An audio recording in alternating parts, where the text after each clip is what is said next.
Hello बच्चों, कैसे हैं? First class. तो चलिए हम लोग प्रेजेंट टाइम में चैप्टर पढ़ रहे हैं बेटा इंटरफेरेंस। इंटरफेरेंस का आपने एक एपिसोड पढ़ चुके हैं, एक लेक्चर आप पढ़ चुके हैं और उसमें 100% पूरी थ्योरी था। कोशिश हमने किया था कि पूरी थ्योरी आपको एक लेक्चर में एक वीडियो में मिल जाए, तो लगभग 90% थ्योरी वहाँ पर कंप्लीट हो गई थी, फिनिश हो गई थी।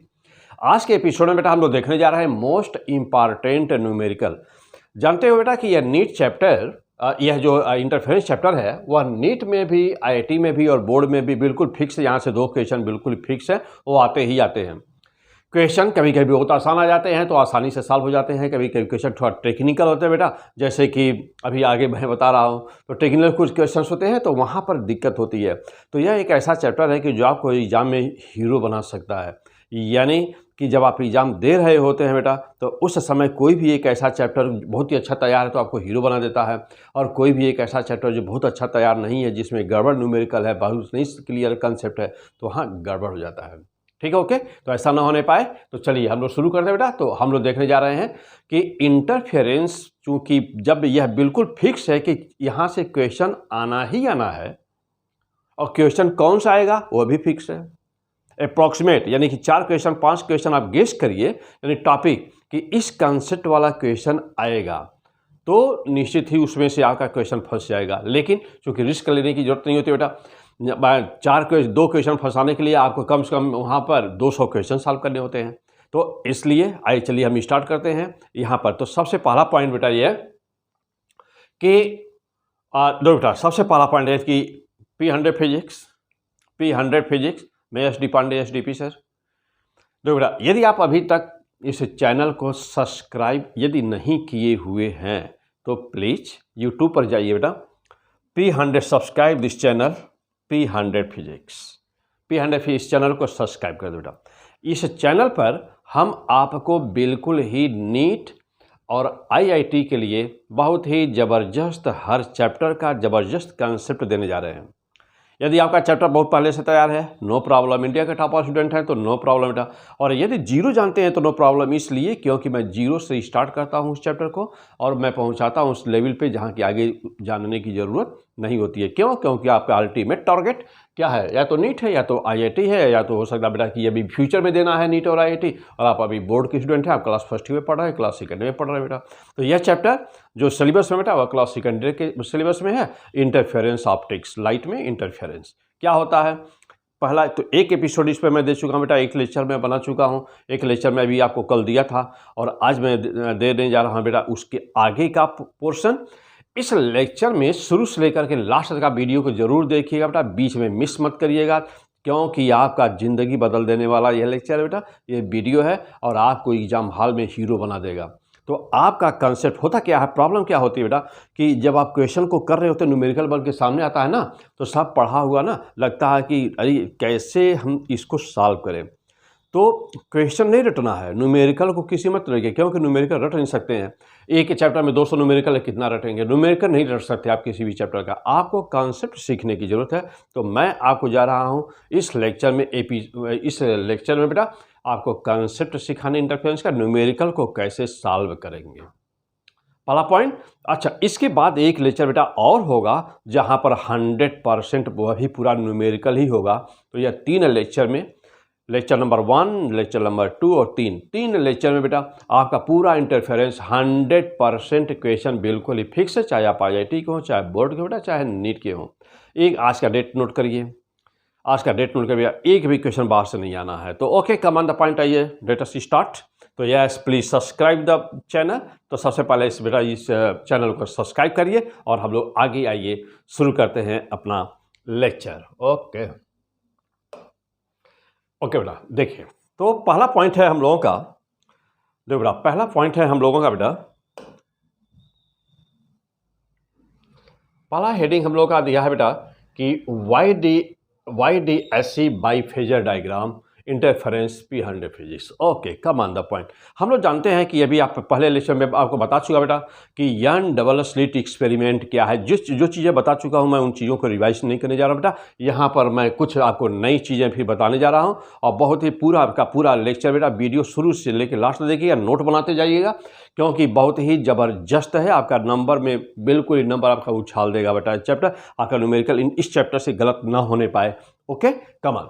देखो बेटा, तो अब YDSC यानी कि young double slit experiment by the phasor diagram, यहाँ पर हम लोग ये देखने जा रहे हैं बेटा कि young double slit experiment phasor diagram से कैसे सॉल्व होता है। What is the phasor diagram.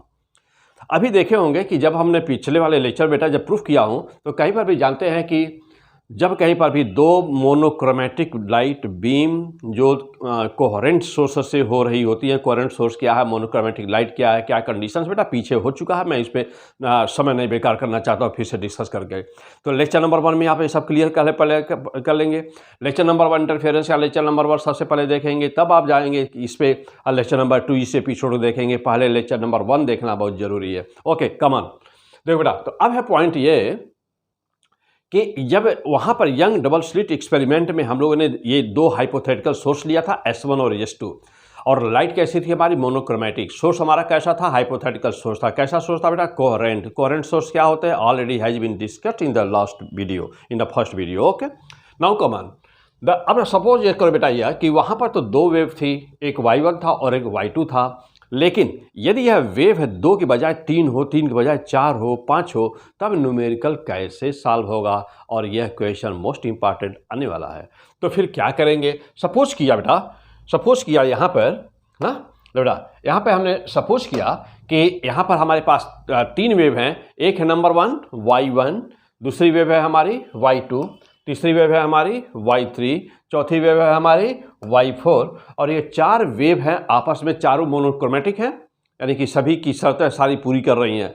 ये चार, जैसे मान लो बेटा कि जो जहाँ पर हम लोग एक स्क्रीन में स्लिट बनाते हैं ना, स्लिट कैसे बनता है बेटा, काला पर्दा लगा दिया जाए और एक ब्लेड लीजिए, ब्लेड से पतला सा उसमें ना एक चीरा लगा दिया जाए, मतलब उसे कहते हैं ये पतला सा ब्लेड से काट दीजिए उसको, ये बिल्कुल ब्लेड से बस ऐसे चीरा लगा दीजिए, तो दैट इज द स्लिट, क्योंकि लाइट उसमें से पास करेगी। तो जब लाइट पास करेगी तो चूंकि मेन सोर्स तो एक ही है, हाँ मेन सोर्स से मान लो बेटा 2 स्लिट बनाए थे, S1 और S2 young double slit experiment में, तो 2 हमारे सोर्स थे, कोहेरेंट सोर्स थे, 4 बना दे तो 4 हो जाएंगे। तो अभी स्क्रीन पर 4 लाइट जा करके पड़ रही हैं, अभी स्क्रीन पर जो 4 लाइट पड़ रही हैं, तब उनका रिजल्टेंट जो इफेक्ट है वो क्या हो रहा है, तो ये है। तो अब यहाँ पे 4 लाइट यदि हों, Y1, Y2, Y3 and Y4, then what will happen in the question and then what will be the process to solve such type of the question. Okay, come on the point. Now, since you know that according to the young double slit experiment, you can only solve by that process, only there should be 2 waves, Y1 and Y2. What will happen, let there are 4 waves are given to you, Y1, Y2, Y3 and Y4. जब कभी आपको 3 wave दे दिया जाए बेटा, 4 wave दे दिया जाए, तब कैसे सॉल्व करोगे। ऐसे किसी भी क्वेश्चन को सॉल्व करने का जो तरीका होगा बेटा, वह होगा फेजर डायग्राम। फिर से बोलिए, क्या बोला हमने, फेजर डायग्राम। P100 फिजिक्स, मैं SD पांडे SDP सर, कमान। देखो बेटा, अब फेजर डायग्राम होता क्या है, तो एक एक्स एक्सिस आप खींच दिया और दूसरा जो बेटा देखो, एक एक्स एक्सिस आप खींच दीजिए, दूसरा आप वाई एक्सिस खींच दीजिए बेटा, और इसके बाद में अब कि देखिए कि जो चारों वेव दी गए बेटा, और यह जो पॉइंट है बेटा, आपको 2 जगह और फायदा पहुंचाएगा यह डिस्कशन। कहाँ, एक वेव हैंड ऑसिलेशन में और दूसरा ऑसिलेशन में, यानी कि सिंपल हार्मोनिक मोशन में भी यह क्वेश्चन आता है बेटा, और वेव में भी यही क्वेश्चन आएगा, और यहाँ पर इंटरफेरेंस में लाइट में भी है वही क्वेश्चन। तो बहुत अच्छी बात है। चलो बेटा देखना, अब जा देखिएगा, ये हमने लिया एक्स एक्सिस यहाँ पर, और यहाँ पे लिया बेटा हमने वाई एक्सिस लिया। अब इसमें से देखा कि जितनी भी वेव दी गई हो, चाहे 3 हो, 4 हो, 5 हो, 8 हो, 10 हो, चाहे जितनी भी वेव हो बेटा, और उनका इंटरफेरेंस कराना है, उनका सुपरपोजिशन कराना है, तो जो सबसे सिंपलेस्ट वेव होती है ना, उसको ले लिया जाता है।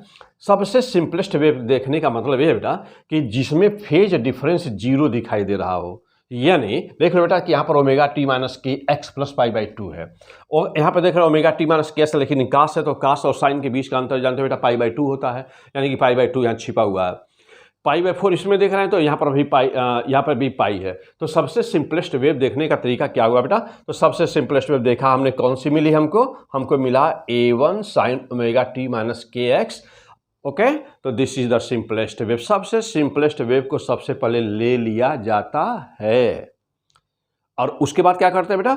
उसके बाद ये देखा जाता है बेटा कि यहाँ पर हाँ बाकी सभी कंडीशन, ये सभी चारों वेव कैसी हैं? चारों कोहेरेंट सोर्स से आ रही हैं, नंबर 1, और नंबर 2 मोनोक्रोमेटिक कंडीशन को फॉलो कर रही हैं। अब देखना बेटा, पहले वाले का जो ये वैल्यू है ना, वह एम्पलीट्यूड बता रहा है।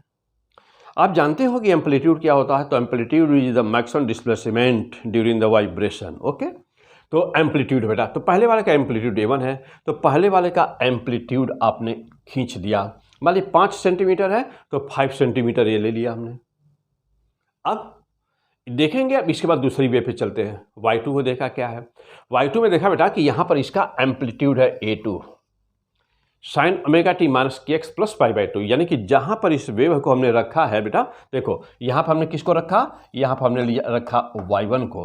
तो अब बहुत सिंपल सी बात है कि जो y2 है ना, देख रहे हैं π/2 के फेज डिफरेंस पर है, यानी π/2 अहेड है, π/2 आगे है। तो अब देखो बेटा, यहाँ हमने रखना है हमको, अब किसको रखूँ? y2 को।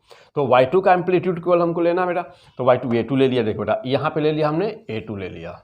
अभी मेरे साथ कॉपी और पेन लीजिए बेटा, मेरे साथ अभी खींचते रहिए, बनाते रहिए, वीडियो को बार बार देखते रहिए और बनाते रहिए, लेकिन नोट बन जाए तो बहुत अच्छा रहेगा। देखो बेटा, तो अभी A2 हो गया। चलिए अब आ जाइए नंबर 3 पर चलते हैं। नंबर 3 पर देखो बेटा कि यहाँ पर देखिए, यहाँ पर इसका क्या है? A3 है, और ये है cos omega T plus kx minus kx। इसका मतलब ये हुआ कि यह और यह दोनों एक ही जगह है। क्यों? क्योंकि यहाँ पर लिखा है साइन, यहाँ कास को साइन कर दूँ तो यहाँ लिखना पड़ेगा प्लस π/2 लिखना पड़ेगा। तो प्लस π/2 लिखा, यानी कि A3 यानी कि Y3 भी यहीं पर है, तो A3 को भी यहीं ले लिया। हो गया बेटा। अब आ जाओ चौथे वेव पर चलते हैं। अब A4 चौथी वेव देखा, A4 इसका है।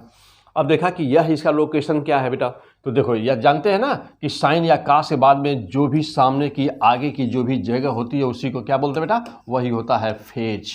और जब दो वेव के फेज में डिफरेंस निकालते हैं बेटा, अभी पिछले लेक्चर में मैंने बताया था, सिखाया था इस बात को, तो जब डिफरेंस निकालते हैं तो उसे कहते हैं फेज डिफरेंस। तो now what is the phase difference here? This is the pi. पूरा फेज कितना है इसका? Omega T minus kx plus pi. अब फेज डिफरेंस कहें तो कितना है? कंपेयर करें पहले वाले वेव से तो पाई। तो अब पाई का फेज डिफरेंस मीन क्या होगा बेटा? कि यह कहाँ पर जाएगा? 180 डिग्री, पाई मीन से 180 डिग्री, तो 180 डिग्री यानी कि यहाँ पे आया। यानी तो या A4 क्या हो गया? यहाँ हो गया। सपोज करिए कि यह है A1 बराबर 5 सेंटीमीटर और ये है 4 centimetre. Suppose that any value you can take here. तो सपोज करिए बेटा कुछ भी है। नाउ कम ऑन, अब क्या हो रहा है इसके बाद? चलो बेटा अब जा देखिएगा। ओके, तो क्या आपने वेव नोट कर लिया बेटा? यहाँ पे वेव नोट कर लीजिए अच्छी तरह से, पहले कर लिया बेटा। हाँ, Y1 नोट कर लीजिए, Y2 देखिए क्या है, Y3 क्या है एंड Y4 क्या है, सबको नोट कर लीजिए बेटा। कर लिया? Okay, come on here. चलो बेटा अब जा देखिएगा। ओके बेटा देखिए, अब देखिए ना। Okay, come on the point. चलो बेटा, तो अब यहाँ पर देखो बेटा, तो यह सपोज करिए कि A1 की वैल्यू, सपोज करिए कि A1 ना बेटा, A1 is greater than A4। यदि ये माना जाए कि A1 का मान A4 से ज़्यादा है, इसका मतलब कि रिजल्टेंट वेक्टर कहाँ पर आएगा हमारा? x डायरेक्शन में आएगा, यहाँ पर आएगा, और ये y डायरेक्शन में बेटा तो यहाँ पर आएगा। तो A1 की वैल्यू ज़्यादा है, तो A1 में से A4 को हमने माइनस कर दिया बेटा। तो यहाँ पर जो रिजल्टेंट ये येलो कलर दिख रहा बेटा, ये वाला दिख रहा आपको, तो ये किसकी वैल्यू हो गई? ये हमारी वैल्यू हो गई A1 माइनस A4 की वैल्यू हो गई। अब एक हुआ क्या कि यह 2 के बजाय हमारा कितने हो गया? 1 हो गया। A1 माइनस A4 कर दिया बेटा। तो A1 माइनस A4 कर दिया, जो भी रिजल्ट आया वो लिख दिया यहाँ पर। अब जो y एक्सिस पर दोनों वेव थी, A2 और A3, देखो बेटा A2 और A3 का सम कर दिया। अब यहाँ पर इनके बदले 1 आ गया, तो A2 देखो बेटा A2 प्लस A3 यहाँ ले आ गया।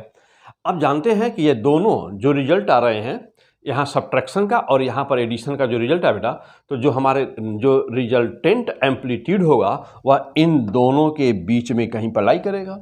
माना कि यह रिजल्टेंट एम्पलीट्यूड है A। अब आप जानते हैं बेटा क्या? आप जानते बेटा कि रिजल्टेंट एम्पलीट्यूड कितना होगा, तो यह देखो बेटा ये 90 डिग्री पर है दोनों, तो रिजल्टेंट एम्पलीट्यूड कितना हुआ, A equal to under root this plus this.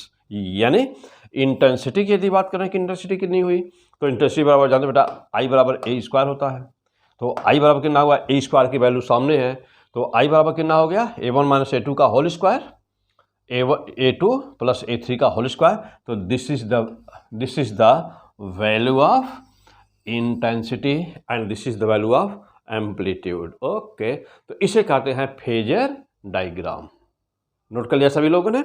Check कर लेना बेटा अपना, अगेन फिर से चेक कर बेटा एक बार। यस, अच्छी तरह से चेक कर लीजिए बेटा।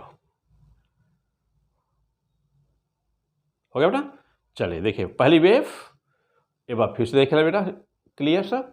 बेटा पहली वेव क्या थी, पहली वेव थी y1 बराबर A1 sine omega T minus के। अब यहाँ पर A1 का मान कुछ भी हो सकता है, A2 की वैल्यू कुछ भी दिया हुआ। अब यह कंसेप्ट कि न्यूमेरिकल को कैसे सॉल्व करेंगे, तो इस लेक्चर में मैं आपको डिफरेंट टाइप के जितने भी टाइप के न्यूमेरिकल आ सकते हैं, बहुत ही गजब का सारे कंसेप्ट है, मैं आपको सबको देने जा रहा हूँ। और आप इस कंसेप्ट को दिमाग में बैठाइएगा, न्यूमेरिकल को मत रटिएगा कि ये वाला ऐसे करेंगे, ऐसे नहीं हो पाएगा, कितना रटेंगे।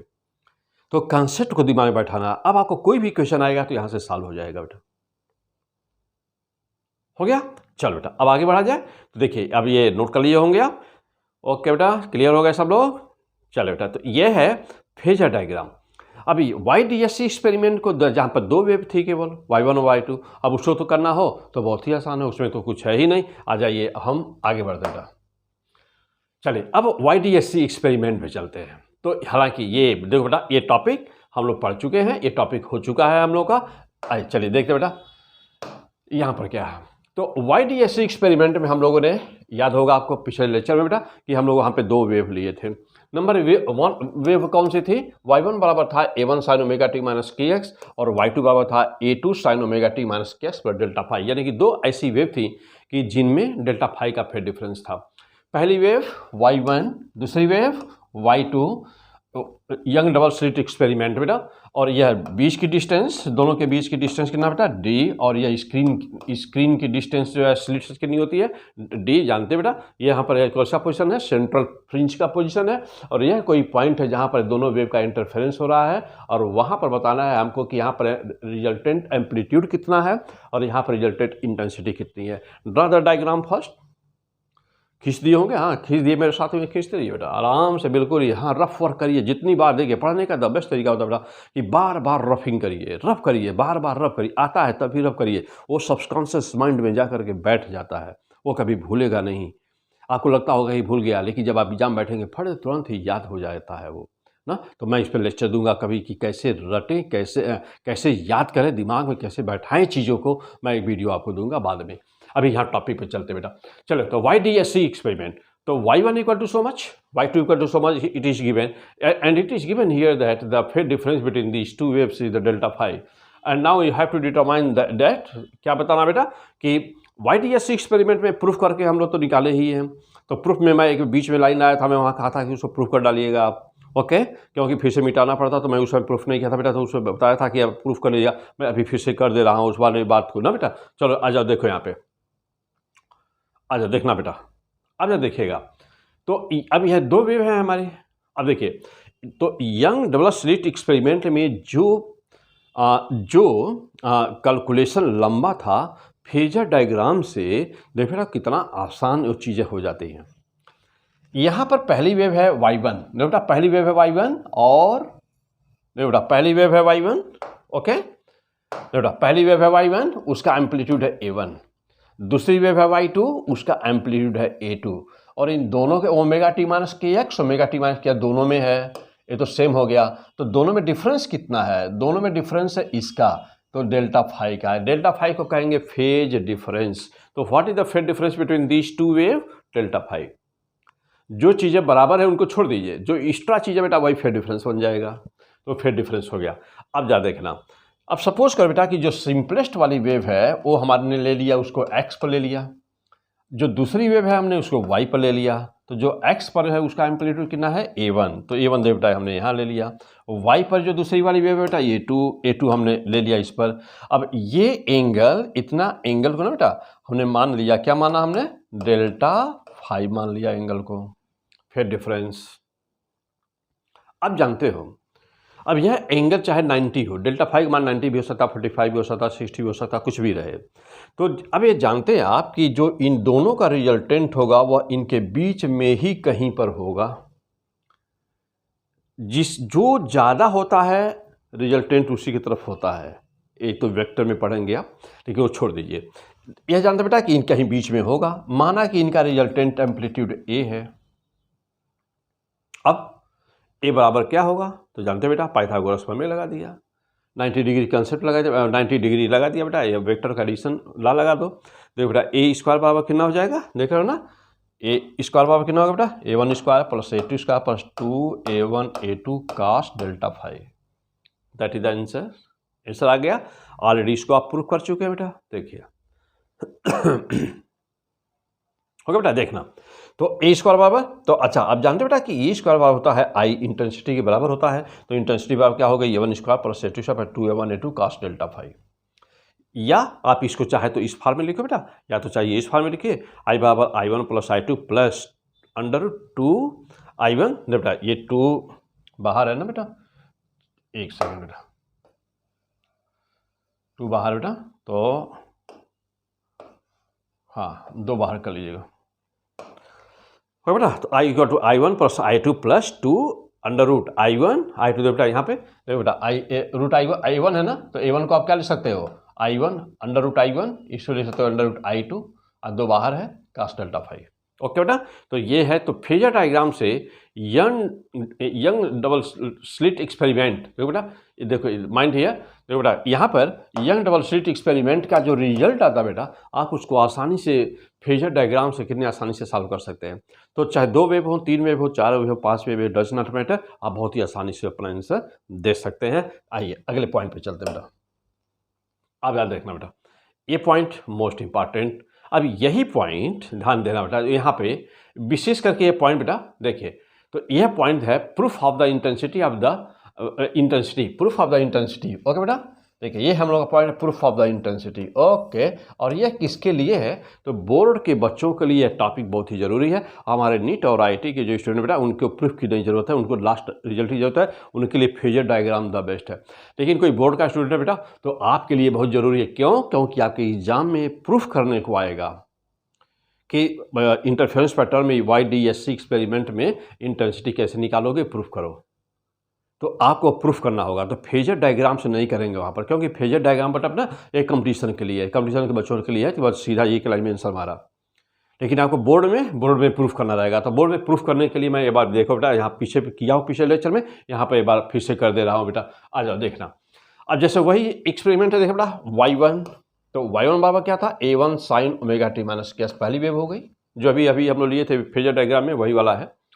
तो बेटा y2, तो y2 equal to a2 sine omega T minus k x plus delta phi, ये हो गया, दूसरी वेव हो गई। हाँ बेटा देखो, बस इसे प्रूव कर, इसके बाद में सारे हमारे न्यूमेरिकल्स हैं, सब कुछ बहुत ही इंपॉर्टेंट वीडियो है बेटा। अब जब देख रहा तो y1 एंड y2, अब यहाँ पर जानते हैं बेटा ड्यू टू सुपर पोजिशन क्या होता है, तो ड्यू टू सुपर y बराबर क्या होगा बेटा, y1 प्लस y2 हो गया, जानते हैं बेटा। अब दोनों की वैल्यू रख दीजिए, y1 की वैल्यू रखो बेटा, देखो a1 sine omega T minus कैसे y1 की वैल्यू हो गई, plus a2 sine omega T minus कैस प्लस फाइव, देखो बेटा ये दूसरी वैल्यू हो गई। अब आगे थोड़ा सा बढ़ते हैं बेटा, हो गया। अब देखना बेटा, अब y बराबर क्या होगा, a1 sine omega T minus के एक्स, ये तो वैसे ही है, a2 sine omega T minus k x plus delta phi, हो गया बेटा, प्लस डेल्टा फाई। अब ज़्यादा देखना बेटा, ये दोनों हमारी a2 वैसे भी वेव को हमने लिख दिया। अब ज़्यादा देखना बेटा, अब देखेंगे, अब इसको प्रूफ करने के लिए हमने क्या किया है, पर लिखा हुआ कि for solving can be written as, यानी कि अब हमको इसको प्रूफ करना बेटा। तो अब जैसे मान लीजिए आप कहेंगे कि y बराबर a1 साइन ओमेगा टी, क्या यह इक्वेशन वेव का है, तो आंसर है नहीं, this is not the equation of the wave. तो y इक्वल टू ये साइन ओमेगा टी किसका इक्वेशन होता है बेटा, सिंपल हार्मोनिक मोशन का इक्वेशन होता है। तो आप कहेंगे कि सर आपने यहाँ पर तो यहाँ पर y1 बराबर लिखा है a1 sine omega T minus के एक्स, लेकिन आपने यहाँ बदल करके लिख दिया है कि y1 को बेटा y1 की जगह पर लिखा है a1 sine omega T, minus के एक्स वाला टर्म क्यों नहीं लिखे? तो बेटा इसका कोई रीजन विशेष नहीं है। माइनस के एक्स टर्म आप इसलिए लिखा है कि दोनों में माइनस के एक्स है, कैलकुलेशन का और लंबा हो जाएगा। तो इस कैलकुलेशन को सिंप्लीफाई करने के लिए बेटा इसको ऐसे लिखा गया।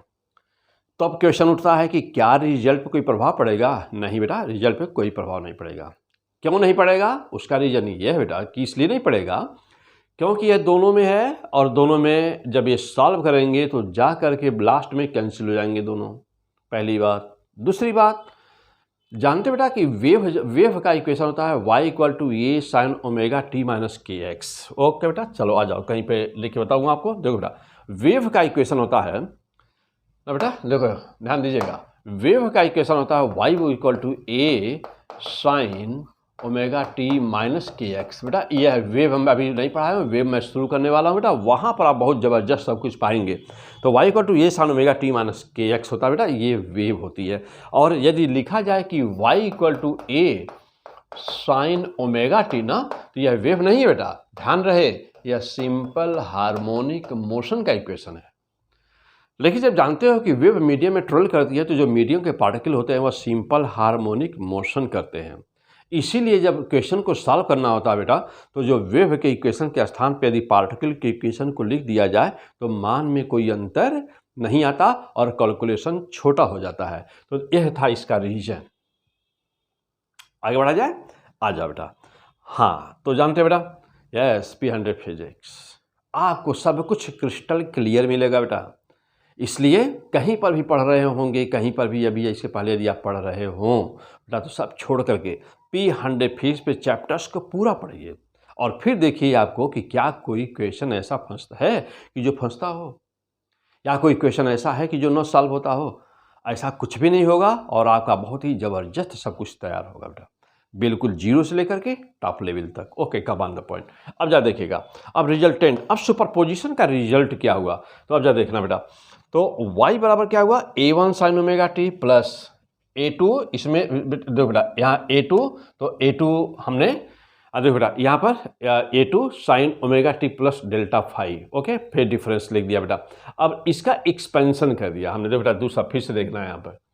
देखो बेटा हमारी दो वेव थी ना, तो y1 बराबर a1 sine omega T minus के X, a2 sine omega T minus के X plus five.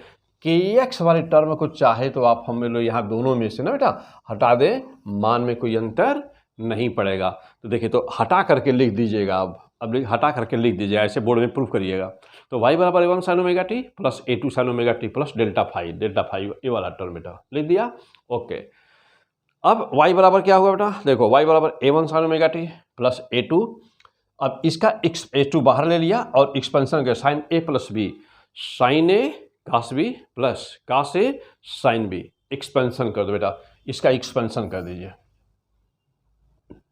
Sign a plus b का फार्मूला लगा दिया बेटा। आ जाओ, अब क्या मिला आपको लगाने पर, y बराबर क्या मिलेगा यहाँ से, a तो वैसे ही रहा, वैसे ही a1 sine omega T plus a2 बाहर है ना, अब ब्रैकेट एक्सपेंशन के बाद ब्रैकेट हटा दीजिए। a2 का दोनों में मल्टीप्लाई हो गया तो a2 साइन ओमेगा टी कास डेल्टा फाइव, और यहाँ पर देखो इसमें भी मल्टीप्लाई हुआ तो a2 cos omega t into sine delta five. Clear हो गया बेटा यहाँ तक? चलो और थोड़ा और आगे बढ़ते हैं। चलो और आगे बढ़िए, देखिएगा। अब इसके बाद क्या यहाँ तक क्लियर हो गया? चलो बेटा अब देखना बेटा, यहाँ पर देखिए अब क्या करिए ना बेटा, जो पहले दो टर्म आए हुए हैं इनमें देख रहे हैं कि साइन ओमेगा टी यहाँ भी है और साइन ओमेगा टी यहाँ भी है। साइन ओमेगा टी को इनमें से ब्रैकेट में लगा दीजिए, ब्रैकेट बंद कर दीजिए और कॉमन ले लीजिए। तो साइन ओमेगा टी बेटा हमने यहाँ बाहर ले लिया, कॉमन ले लिया। तो जब यहाँ से साइन ओमेगा टी कॉमन लिया तो यहाँ बचा a1 और ये बचा a2 cos delta five, a1 plus a2 cos delta five. और इसको पूरे को हमने मान लिया ना बेटा, ये पूरे को हमने मान लिया a कास डेल्टा थीटा या a कास थीटा मान लिया बेटा, इस पूरे वाले को पूरे को। अब देखो बेटा यहाँ पे था या दूसरा वाला जो बचा हुआ था, तो a2 साइन डेल्टा फाइव को कास ओमेगा टी को यहाँ हमने बाहर किया और इसको लिया अपना इतने की जगह अपना हमने माना ए साइन थीटा मान लिया। हो बेटा, चलो अब जब देखिएगा फिर क्या हुआ, इसके बाद क्या है बेटा, अब इन दोनों को हो गया बेटा, चलिए अब इन दोनों का स्क्वायर कर दीजिए। ए कास थीटा जो माने हैं उसका स्क्वायर कर बेटा, और ए साइन थीटा जो माने इसका स्क्वायर कर देखिएगा। अब ए स्क्वायर ब्रैकेट में जोड़ दिए, स्क्वायर करके दोनों को जोड़ दिया जाए तो A square cos square theta plus sine square theta बराबर क्या मिला। अब इसके जगह पे जो था a1 plus a2 cos phi का होल स्क्वायर प्लस इसके जगह पे जो था a2 साइन डेल्टा फाई का होल स्क्वायर मिल गया। अब ए स्क्वायर बराबर, चलो देखिएगा, अब ए स्क्वायर बराबर क्या हुआ, तो ए स्क्वायर बराबर, अब इसका स्क्वायर कर दीजिए दो बेटा। अब ये तो 1 के बराबर हो गया, cos square theta plus sine square theta 1 के बराबर हो गया, और इसका स्क्वायर करिए तो a प्लस बी का होल स्क्वायर लगा दिए बेटा, तो a1 square plus a2 square cos square delta phi, इसका स्क्वायर कर लिया प्लस स्क्वायर कर लिया, और plus 2a1 a2 cos delta phi, तो बेटा ये हो गया। इसका स्क्वायर किया तो a2 square sine square delta phi. अब बेटा यहाँ पर भी a2 square sine square delta phi है, और इसमें कितना है a2 square cos square delta phi है। इन दोनों का सम कर दीजिए आपस में, इन दोनों का सम कर दो बेटा। जब इन दोनों का सम करेंगे तो a2 स्क्वायर बाहर निकल गया, तो बेटा a2 स्क्वायर यहाँ बाहर आ गया, और cos square delta phi plus sine square delta phi बराबर फिर से 1 हो गया, यानी कि आया क्या, a1 square plus a2 square plus 2a1 a2 cos delta phi. Means क्या हुआ बेटा फाइनल आंसर, तो फाइनल आंसर मिला हम लोगों को, फाइनल आंसर क्या मिला बेटा, तो फाइनल आंसर मिला हम लोगों को कि A square equal to a1 square plus a2 square plus 2a1 a2 cos delta phi. या दूसरे शब्दों में कहें तो जानते बेटा कि सिंस इंटेंसिटी आई प्रोपोर्शनल होता है ए स्क्वायर, तो देयरफॉर क्या हुआ बेटा, देखो बेटा, तो इसके लिए क्या हुआ, देयरफॉर यू कैन राइट बेटा, therefore you can write I equal to क्या, a1 square plus a2 square plus 2a1 a2 cos delta phi. हो गया बेटा, आई की वैल्यू आ गई। ओके, और यही रिजल्ट हमारा फेजर डायग्राम से एक ही लाइन में आ गया। और ऐसे करने पर लेकिन बोर्ड में थोड़ा सा करके दिखाना बेटा, इसलिए मैं इसको प्रूफ करके दिखाया हूँ आपको।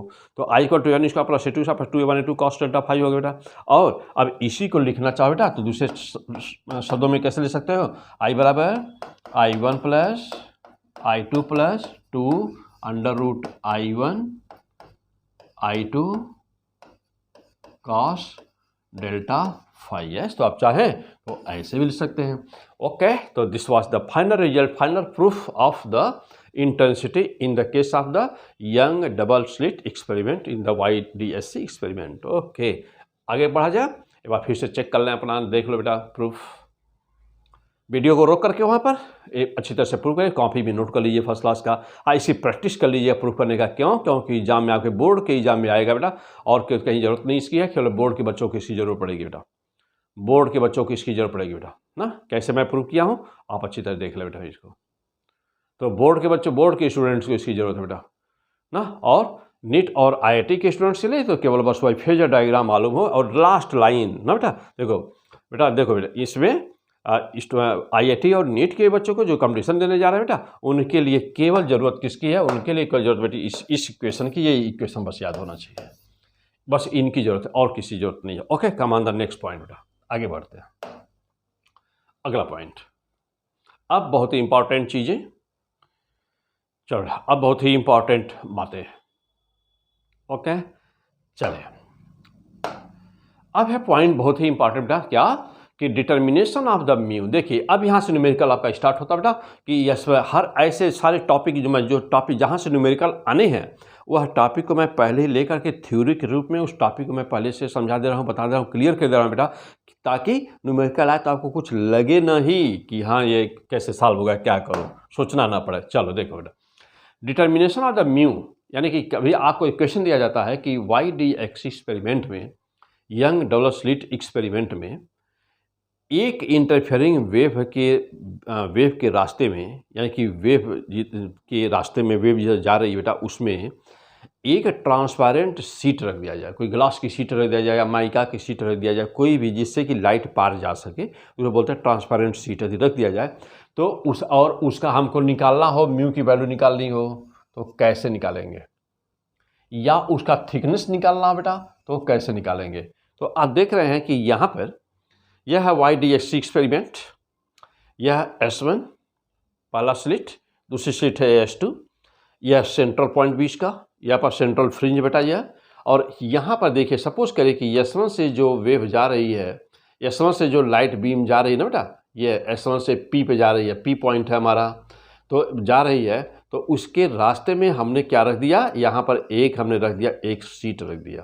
यह सीट कैसा है, या इसका रिफ्रैक्टिव इंडेक्स है म्यू और इसी थिकनेस है टी। देखो बेटा इसी थिकनेस यानी कि ये इतना क्या है, ये इतना थिकनेस इसका बेटा टी है, और रिफ्रैक्टिव इंडेक्स कितना है इस सीट का, म्यू, रिफ्रैक्टिव इंडेक्स अपवर्तनांक जिसको आप बोलते हैं। तो this is the refractive index. अब देखो बेटा यहाँ पर दो क्वेश्चन पूछा जाएगा, या तो आपसे म्यू की वैल्यू पूछेगा या नहीं तो आपसे टी का मान पूछेगा, ये दोनों चीज़ों में से कोई एक क्वेश्चन आएगा। इस क्वेश्चन को कैसे करेंगे, क्या कंसेप्ट है इसका, हम चलते हैं पहले कंसेप्ट पर। देखो बेटा सबसे पहली बात तो ये होता है इस क्वेश्चन बहुत ही, अब यही आप लिखो वहाँ पर मोस्ट इम्पॉर्टेंट लिख दीजिए कि अभी नीट आपका बेटा मान लो 2024 देने जा रहा है बेटा, तो नीट के एग्जाम में, IIT के एग्जाम में यहाँ से क्वेश्चन आने की संभावना यदि कहा जाए कितनी है, तो आप लिख सकते बेटा कि ये 100% है, यहीं से आने की संभावना 99 से लेकर 100% के बीच में चांसेज हैं यहाँ से क्वेश्चन आने के, क्योंकि बार बार क्वेश्चन यहीं से पूछा जाता है। क्यों? क्योंकि थोड़ा कन्फ्यूजन वाला क्वेश्चन होता है, इसलिए। चल बेटा अब पहला पॉइंट तो ये कि जो यह सेंट्रल फ्रिंज है, ज्यों ही सीट रखेंगे तो जब आप सीट किसी भी, चाहे इस जैसे ये, चाहे इस बीम के रास्ते में रखिए, चाहे इस बीम के रास्ते में रखिए, तो चाहे जिस बीम के रास्ते, मान लीजिए हमने ऊपर वाले बीम के रास्ते में रखा बेटा, तो जिस बीम के रास्ते में रखा जाता है तो याद करिए दिमाग में क्या कि यह जो सेंट्रल फ्रिंज है ना, ये शिफ्ट हो जाती है। देखिए ये शिफ्ट हो रही है, तो सेंट्रल फ्रिंज जो होती है बेटा ये शिफ्ट कर जाती है, और कहाँ चली जाती है, तो कुछ दूर ऊपर, यानी वह दूर कितनी हो सकती है, कोई वैल्यू हो सकती है बेटा।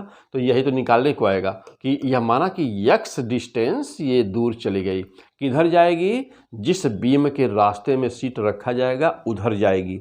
यदि S2 वाले में रखा गया होता बेटा तो यह नीचे आता, और चूंकि इसमें S1 वाले बीम में रखा गया है इसलिए ऊपर जाएगा। ओके, तो ये ऊपर भी जा सकता है और नीचे भी जा सकता है। यदि नीचे जाता तो यहाँ मान लेते हैं कि यह x डिस्टेंस नीचे शिफ्ट हुआ है, ऊपर रखा हुआ बेटा तो ऊपर जाएगा। ओके, और आगे बढ़ते हैं, आ जाइए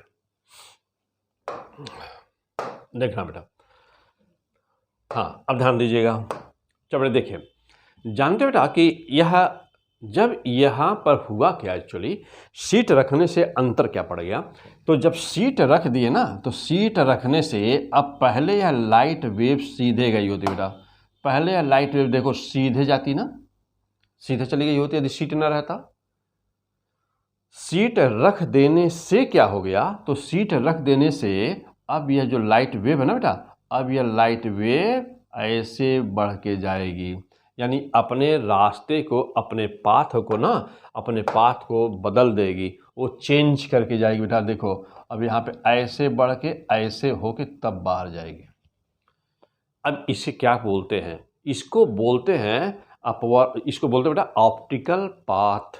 क्या बोलते हैं इसको, देखो यार ऑप्टिकल पाथ बोलते हैं, यानी कि किसी भी मीडियम में जो लाइट ट्रेवल होती है, जो डिस्टेंस कवर करती है, उसी को बोलते हैं उसका ऑप्टिकल पाथ।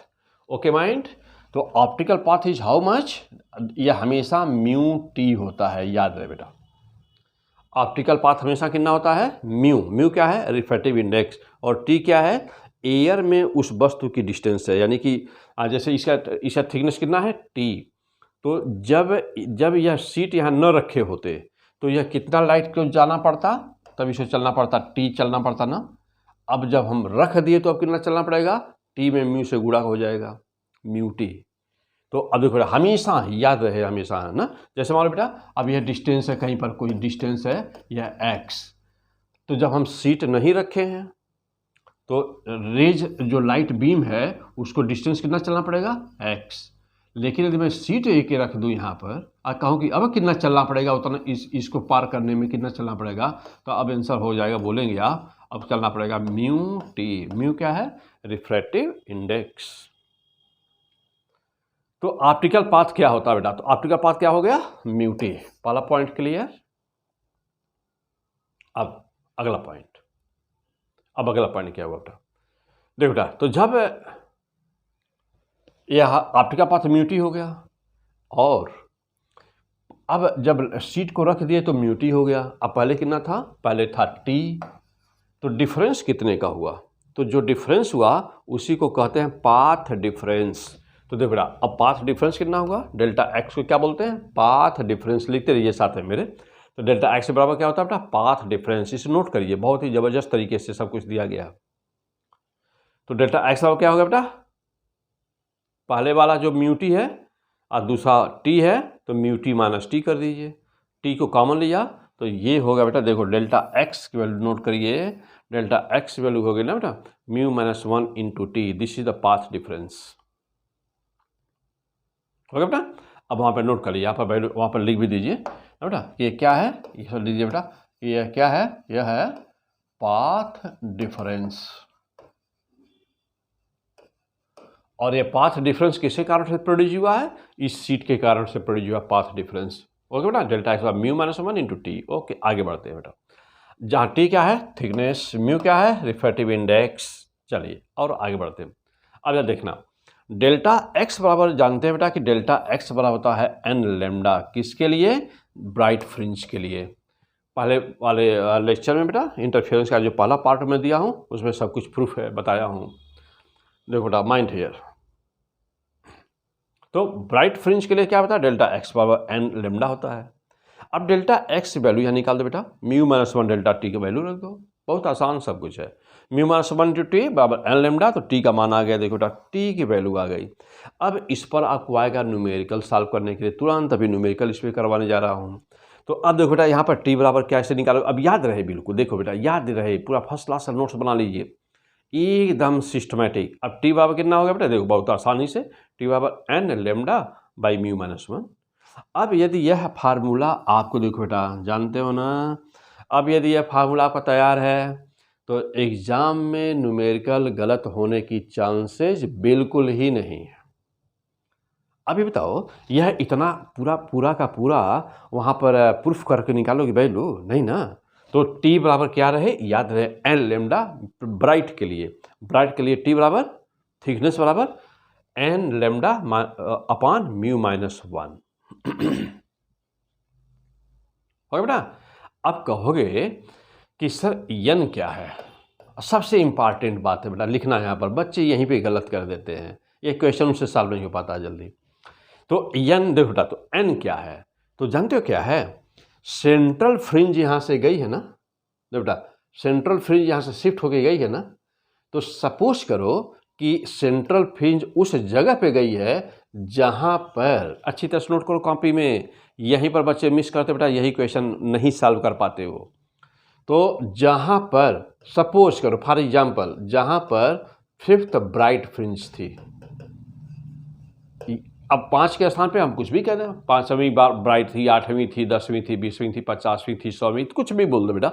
यानी क्या? यहाँ सपोज करो nth ब्राइट, यानी कि जो सेंट्रल फ्रिंज जाती है जिसके ऊपर जाती है, तो ब्राइट गई है तो ब्राइट लेंगे, और नीचे है भी डार्क, तो ब्राइट गई है तो ब्राइट और डार्क है तो डार्क।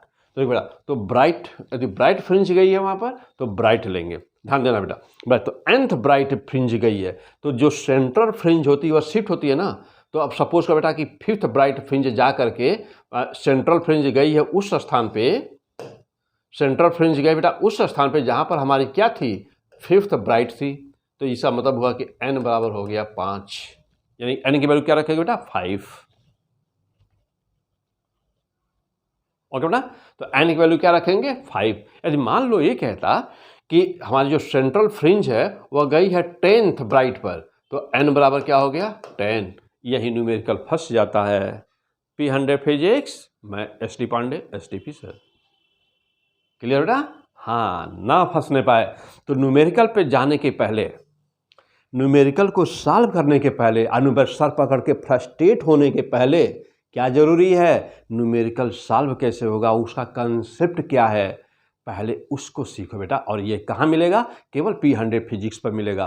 अपने भी पढ़िए, अन्य अपने फ्रेंड्स को भी बताइए बेटा कि सब कुछ यहाँ वहाँ छोड़ करके P100 फिजिक्स पे आइए। क्यों? क्योंकि अभी तक मैं केवल ऑफलाइन पढ़ाता था, ऑनलाइन में बेटा मैं कभी नहीं पढ़ाता था। ऑनलाइन में अब फुल रूप से आ गया हूँ ऑनलाइन में, तो यहाँ सब कुछ आपको मिलने जा रहा है बेटा। ओके, क्लियर हो गया यहाँ पे?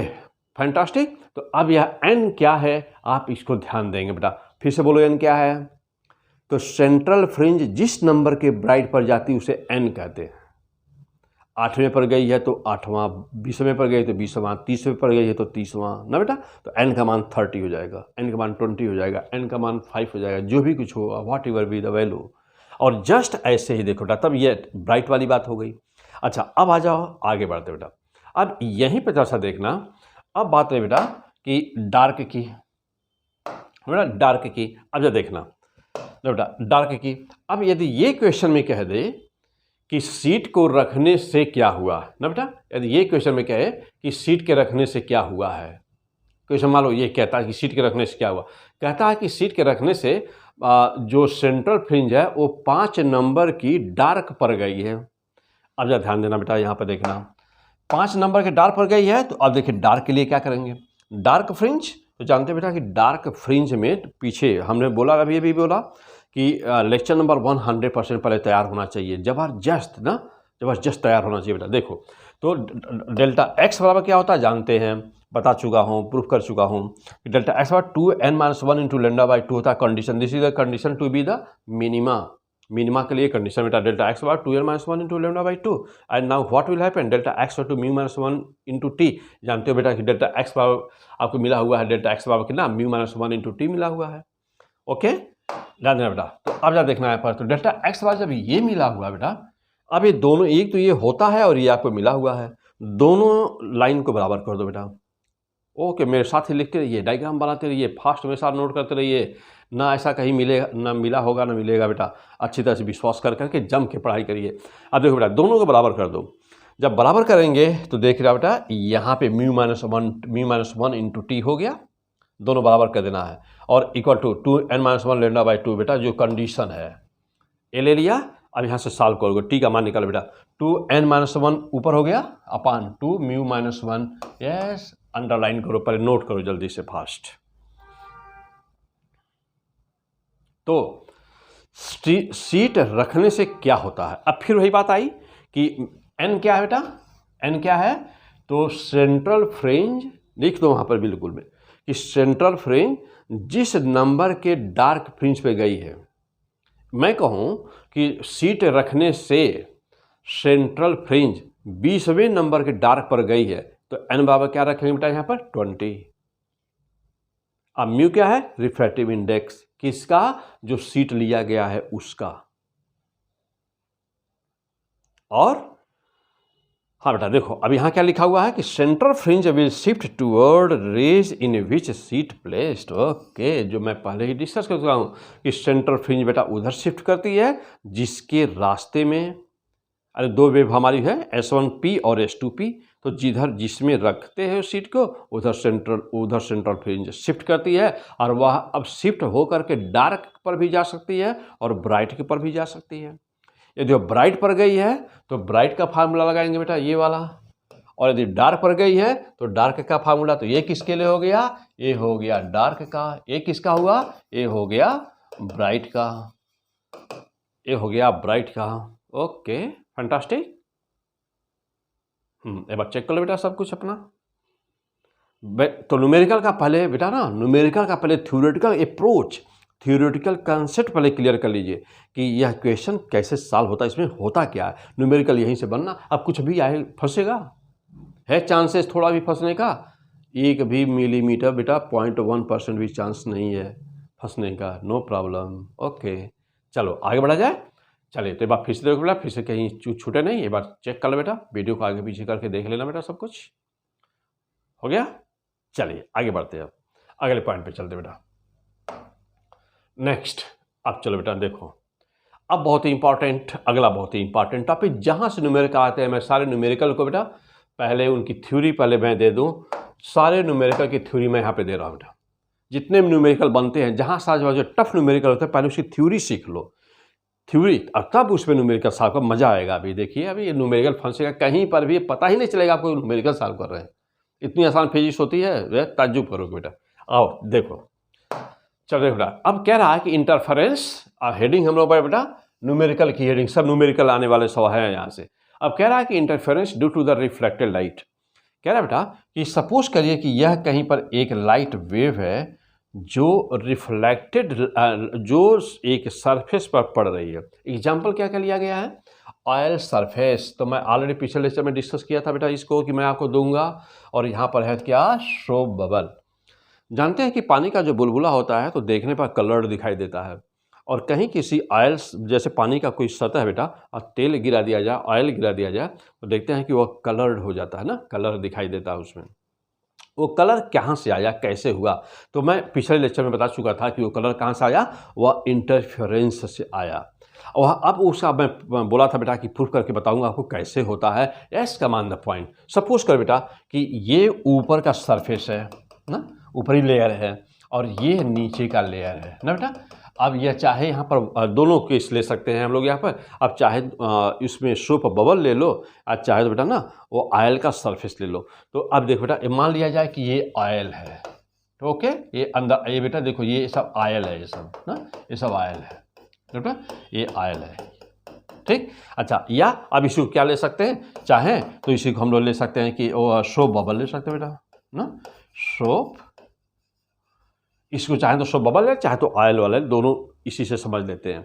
अब देखो बेटा, अब ये लाइट इंसिडेंट करी, तो अब जब लाइट इंसिडेंट करी बेटा, ध्यान दीजिएगा, जब लाइट इंसिडेंट करी तो लाइट का कुछ हिस्सा ना तो ऊपर सरफेस पे इंसिडेंट होते ही रिफ्लेक्ट हो गया। बहुत ही इंपॉर्टेंट बात, यहाँ से कुछ भी थ्योरी। अच्छा, इन्हीं हेडिंग से बेटा, इन्हीं हेडिंग से आपको थ्योरेटिकल क्वेश्चन बन जाएगा, थ्योरेटिकल क्वेश्चन पूछा जाएगा इसी से। एक सेकेंड बेटा,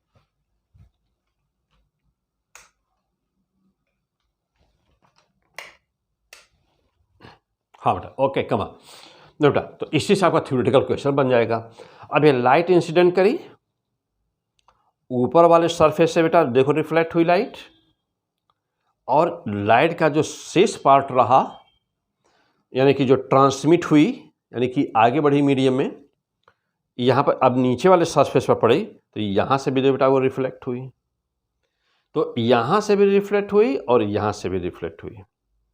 चूँकि यहाँ पर ध्यान दीजिएगा, अब यहाँ से लेकर के यहाँ तक तो एक ही मीडियम है।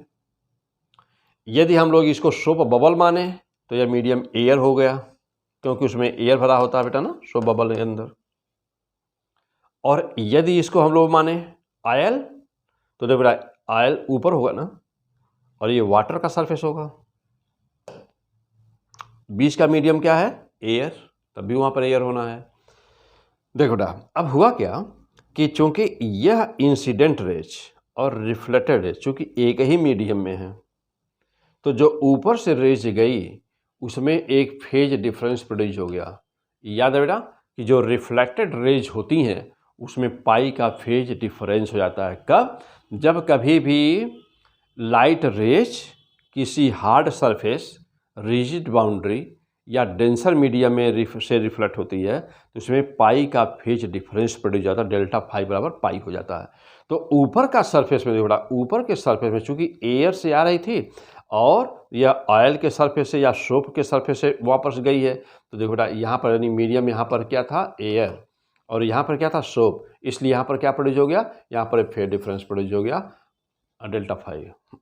लेकिन जो ट्रांसमिट रेज हुई थी, जब वो यहाँ से ट्रांसफर करी, जब यहाँ से रिफ्लेक्ट हुई है, तो यहाँ पर फेज डिफरेंस नहीं प्रोड्यूस होगा। तो याद रहे कि जो दोनों रिफ्लेक्टेड रेज होती है, नंबर 1 बेटा देखो, तो याद है बेटा कि जो दोनों रिफ्लेक्टेड रेज होती है बेटा, नंबर 1 और नंबर 2, जो दोनों वेव होती है नंबर 1 और नंबर 2, इनके बीच में डेल्टा फाई का मान होता है पाई।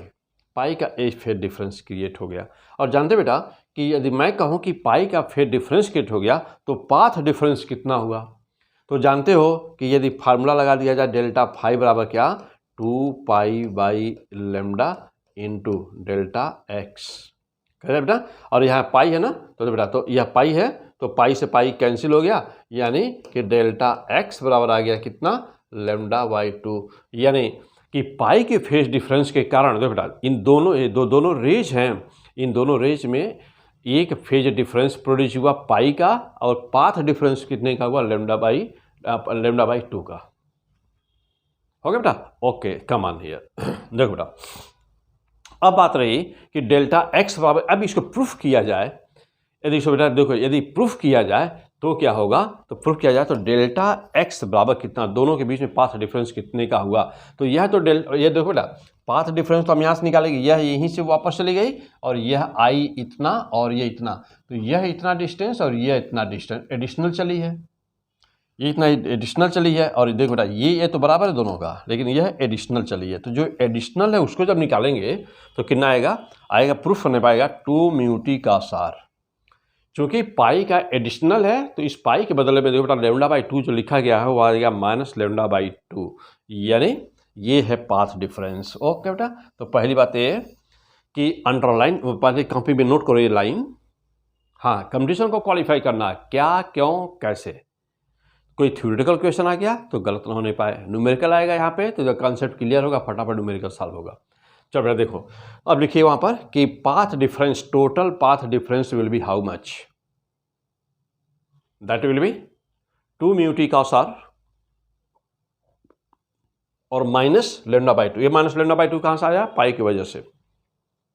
अब देखो बेटा जानते हो, क्या जानते हो, हाँ आगे बढ़ते हैं बेटा हम लोग यहाँ पे। अब जानते हैं यहाँ पर बेटा कि मैक्सिमा का कंडीशन ये होता है,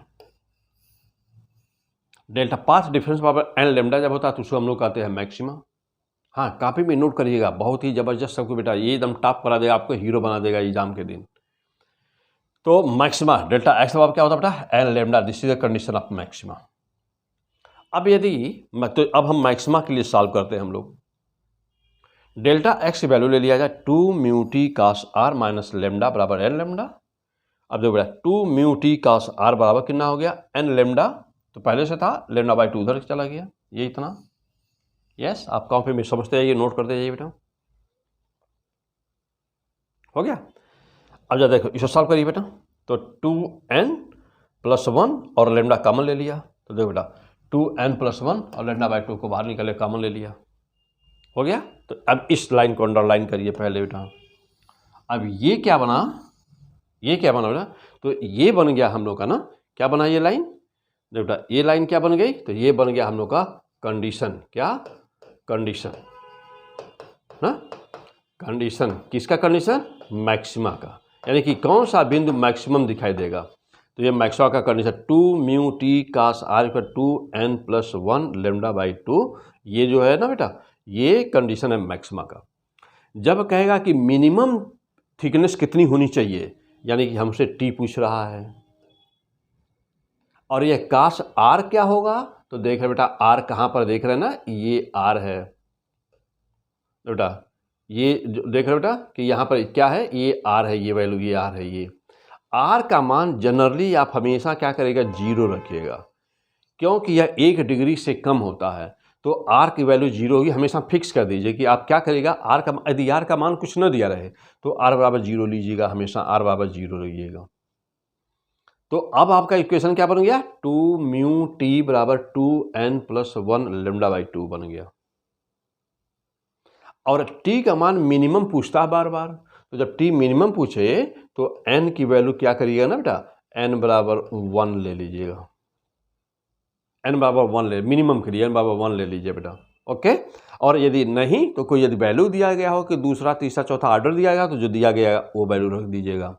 तो यहाँ से अब देखो बेटा कि इस इक्वेशन से यहाँ पे देख रहे हैं 2μt cos r = so much, proof कर दिया उतना, आप यहाँ से क्या है कोई भी न्यूमेरिकल सॉल्व कर सकते हो। अब या तो आपसे म्यू पूछेगा, रिफ्रैक्टिव इंडेक्स पूछेगा, या नहीं तो टी पूछेगा, तुरंत आप आंसर बता देंगे। आ जाओ बेटा, अब चलते हैं, यदि मिनिमा करके पूछा तो क्या करोगे बेटा, यदि यदि इसको मिनिमम करके पूछा,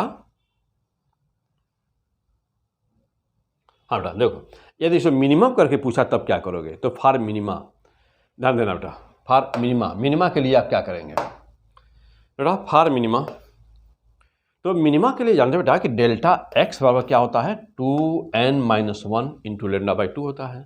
अब ठीक वैसे ही, ठीक उसी प्रकार से अब मिनिमा के लिए सॉल्व कर दीजिए।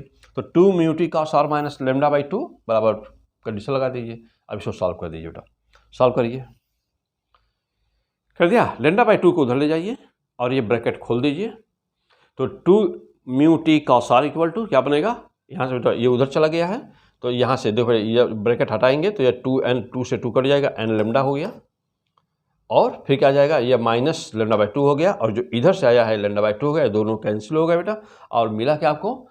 2 म्यू टी का सार इक्वल टू n लेमडा। देख रहे हैं? तो ये क्या है? ये है, ये क्या बेटा? तो ये है हमारा कंडीशन, ये है हमारा कंडीशन ऑफ मिनिमा।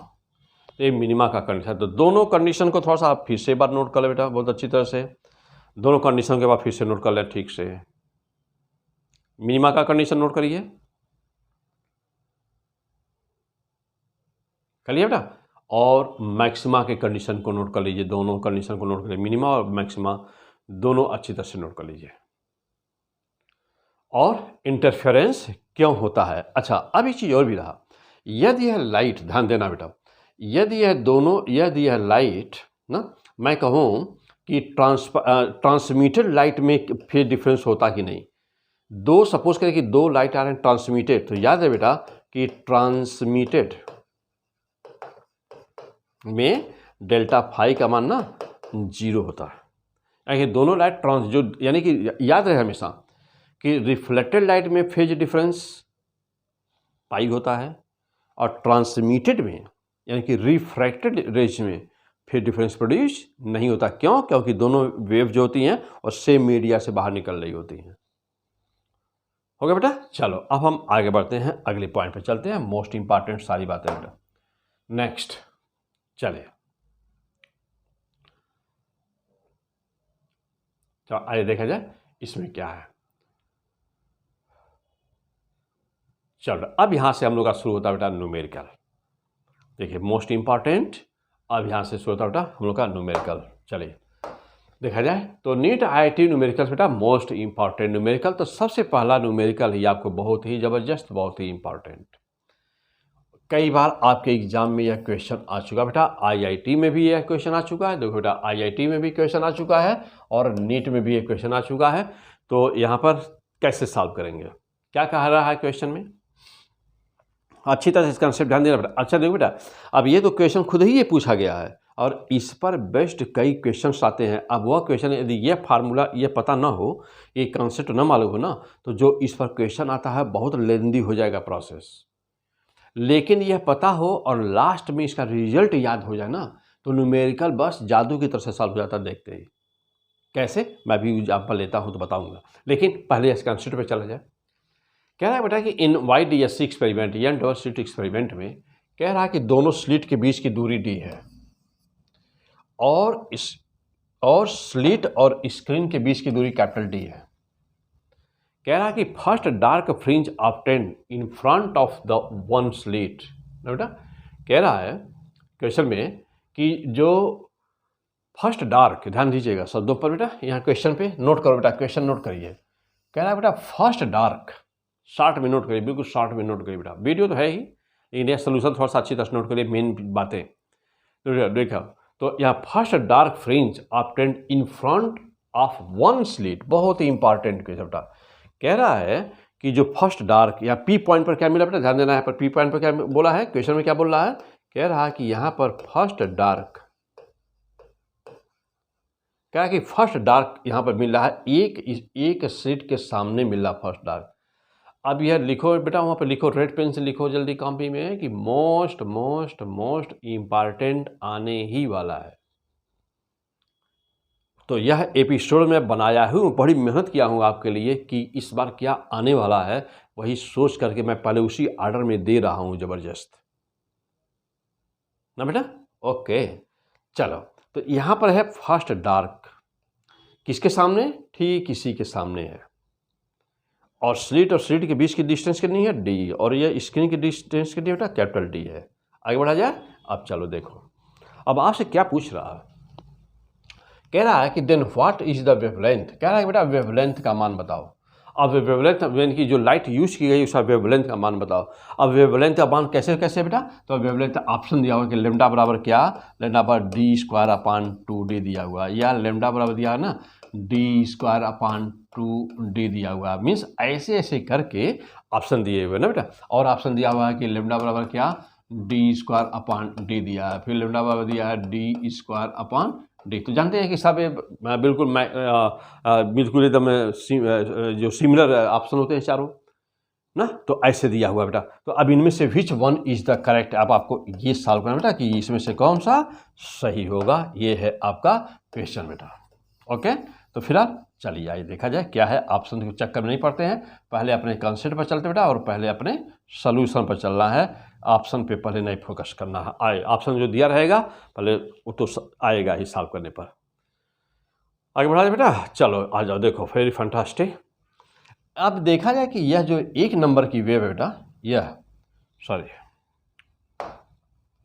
देखो बेटा, जो एक नंबर की है वेव, मान लो कि एक नंबर की वेव है, ये 2 नंबर की वेव है। एक नंबर की वेव कितना चल रही है, या ध्यान देना, यह चल रही है S1 से P तक जा रही है, और जो 2 नंबर की वेव है वो S2 से कहाँ जा रही है, वो P जा रही है। तो मैं कहूँ कि इनका पाथ डिफरेंस कितना हुआ, तो बहुत आसान बेटा, कैसे, अरे भाई पहला एक आदमी यहाँ है, यहाँ से यहाँ गया, दूसरा आदमी यहाँ खड़ा है, यहाँ गया, बस तो क्या करना है, इनमें से इसको माइनस कर देंगे, पाथ डिफरेंस निकल जाएगा। देखो अब यहाँ माइनस कर दिया बेटा, देखो ध्यान देना, यहाँ माइनस किया तो ये इतना क्या मिला, delta x, this is the path difference, कहाँ से कहाँ तक, S2A पाथ डिफरेंस है। और इस पे ये एंगल बेटा 90 डिग्री है।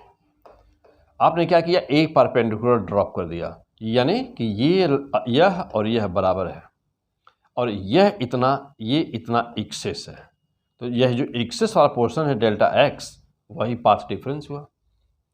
तो बेटा अब यहाँ पे आ जाइए, तो path difference between the wave is how much, delta X equal to कितना, S2P माइनस S1P, देखो बेटा S2P माइनस S1P कर दिया।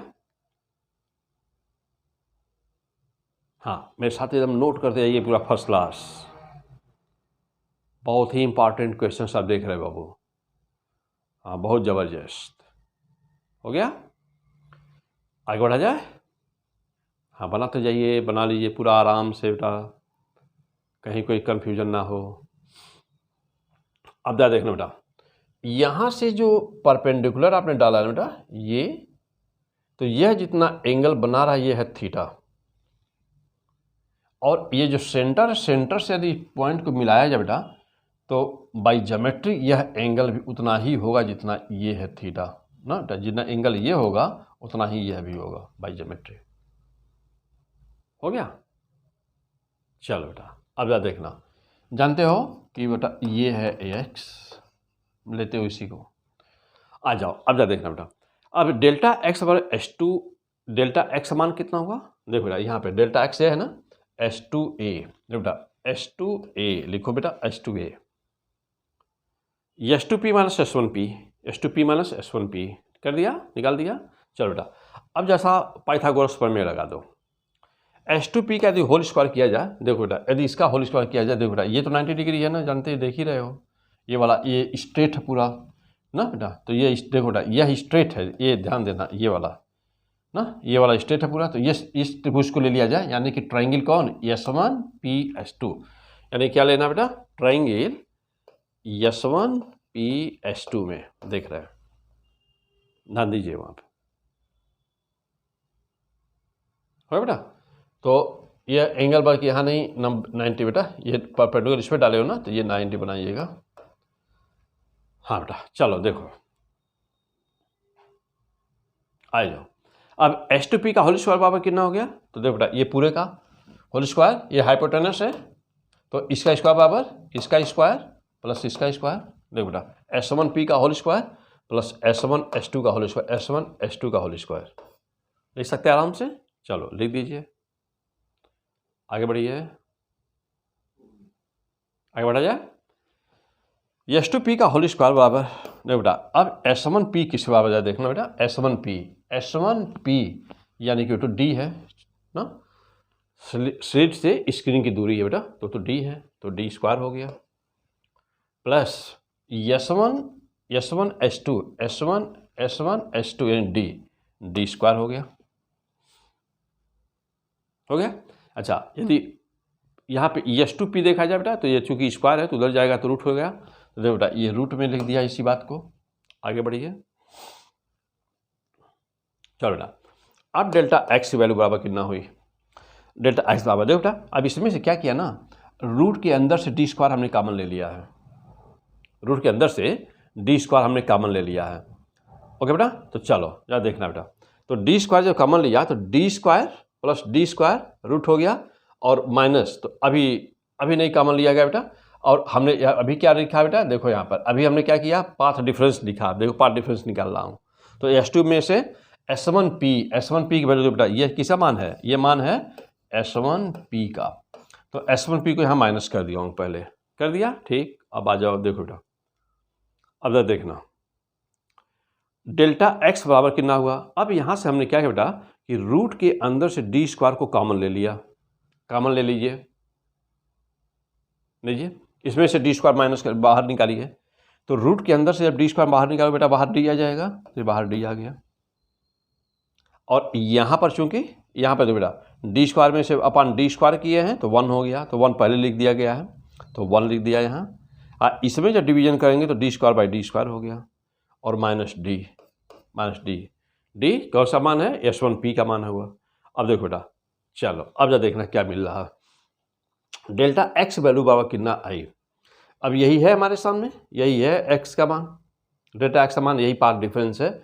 अब इसको सॉल्व कर दिया यहाँ पर, अब देखो बेटा 1 पर जानते हैं कि 1 प्लस एक्स पावर n बराबर क्या होता है, तो इसको सॉल्व कैसे करते हो, बाइनोमियल थ्योरम से, तो बाइनोमियल थ्योरम बेटा तो क्या होता है 1 plus NX plus and so on, तो और भी होता है ना बेटा कि जो है n अपन फैक्टोरियल n ना बेटा 2 अपन फैक्टोरियल n होता है, तो ये सब छोड़ दीजिए, आगे ज़रूरत नहीं उसकी, हमको ज़रूरत नहीं इसकी बेटा, तो बस पहला टर्म केवल बेटा ये इसे नोट करिए, इस नोट को बेटा क्या कि 1 प्लस NX पहला टर्म को लिया जाता है, बस इतना नोट कर लो बेटा, 1 प्लस एक्स पावर यानी इसको कहते हैं बाइनोमियल थ्योरम, क्या बोलते हैं बेटा इसको, बाइनोमियल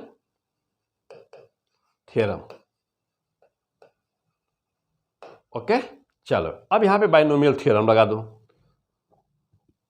लगा दे बेटा, चलो बाइनोमियल थ्योरम डेल्टा एक्स बराबर 1 प्लस, देखो बेटा यह 1/2 आ रहा है ना, 1/2 किसका मान है, n का, 1 प्लस NX n का मान, n 1/2, n मतलब पावर, जो यहाँ पावर है वही है, देखो बेटा पावर, तो x means D square by D square जो दिया हुआ है, और d माइनस डी। ओके अब जा देखना बेटा, अब इस ब्रैकेट को खोल दीजिए, तो डेल्टा x बराबर क्या हुआ है, ब्रैकेट हटा दो बेटा, तो मल्टीप्लाई करिए, तो d यह बाहर से गया, यहाँ मल्टीप्लाई हुआ, तो d प्लस इसमें मल्टीप्लाई हुआ, तो डी स्क्वायर अपान, देखो बेटा दो तो पहले से ही है, तो 2d, इसमें d से मल्टीप्लाई हुआ ना, यहाँ देखो बेटा d से मल्टीप्लाई हुआ, नीचे d स्क्वायर था, तो एक d से स्क्वायर कट गया, इसलिए बना है d स्क्वायर बाई 2d, अब माइनस डी, ये d माइनस से ये है,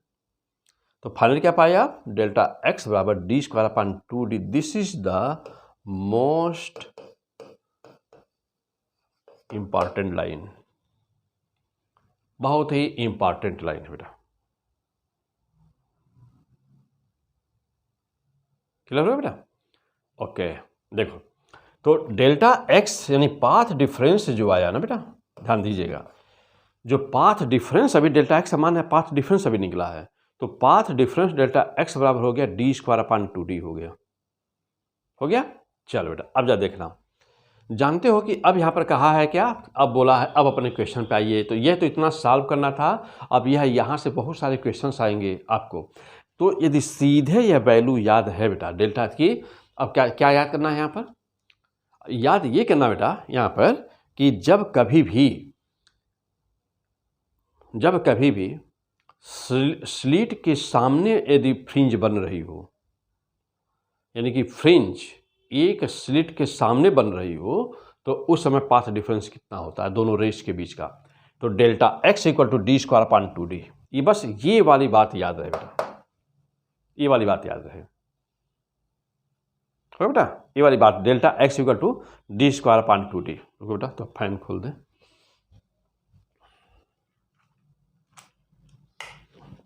हो बेटा, आ जाओ, तो देखना बेटा, तो हो गया बेटा। तो ये वैल्यू बहुत ही जरूरी है बेटा, यदि याद रहेगा तो समझ लो न्यूमेरिकल गलत होने नहीं पाएगा। अब देखो बेटा, अब फिर क्या हुआ, अब कह रहा है कि फॉर फर्स्ट डार्क फ्रिंज, देखो बेटा ध्यान देना, फॉर फर्स्ट डार्क फ्रिंज। तो जब फर्स्ट डार्क फ्रिंज का बोला था क्वेश्चन में, पहले n बराबर 1 ले लिया। तो जब n बराबर 1 डेल्टा x बराबर कितना होगा बेटा, 2n - 1 लेंडा बाई 2 होता है। n का मान 1 है क्योंकि फर्स्ट डार्क बोला है और एक डार्क का कंडीशन है बेटा, तो लेंडा बाई 2 लगा दिया। डेल्टा x बराबर कितना बेटा, लेंडा बाई 2 आया, यानी कि कंडीशन लगाने पर डेल्टा x माना है लेंडा बाई 2, और यहाँ पर हमारा डेल्टा x होता है डी स्क्वायर बाई 2d। तो फाइनल क्या मिला हम लोगों को बेटा, ये क्या शो कर रहा है कि डेल्टा x का मान आया लेंडा बाई 2d फर्स्ट के लिए, और यह डेल्टा x मेरा इतना होता है बाई प्रूफ। तो अब दोनों आपस में बराबर होंगे, तो lambda by 2 equal to D square by 2d, दोनों डेल्टा x को बराबर कर दो बेटा। कर दिया, दोनों डेल्टा x को बराबर कर दीजिए, कर दिया। 2 से 2 कैंसिल, आया क्या, लेंडा बराबर डी स्क्वायर बाई डी, यानी कि लेंडा बराबर क्या हुआ बेटा, डी स्क्वायर अपॉन डी। तो this is the answer, this is the fantastic answer, यानी लेंडा के बराबर कितना हुआ, D square upon D. Okay, तो क्या अब दे बेटा, तुक्का मारने से तो काम नहीं चलेगा ना, इसको सीखना पड़ेगा ना।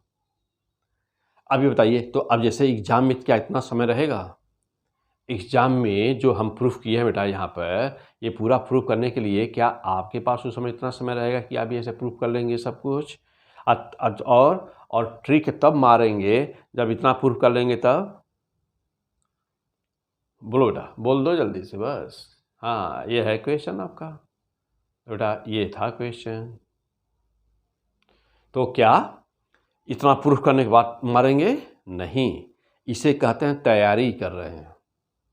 तैयारी का मतलब क्या होता है कि जो मोस्ट इम्पॉर्टेंट क्वेश्चन है बिल्कुल ही आने वाले हों, और जो सलूशन बड़ा हो जिनका, तो उनका जो फाइनल उनका जो मेन कीवर्ड कोई हो उसको याद करना। अब जैसे पूरा प्रोसेस समझ में आ गया।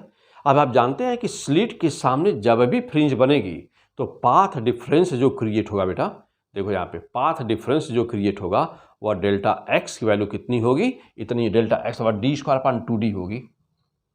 अभी हमेशा के लिए फिक्स है, तो जब हमेशा के लिए फिक्स है तो फिर क्या सोचना है, ये याद है, सीधे यहाँ पहुँचेंगे, कोई ना डायग्राम ना कहीं कुछ, डेल्टा x और डी स्क्वायर अपॉन 2d होता है।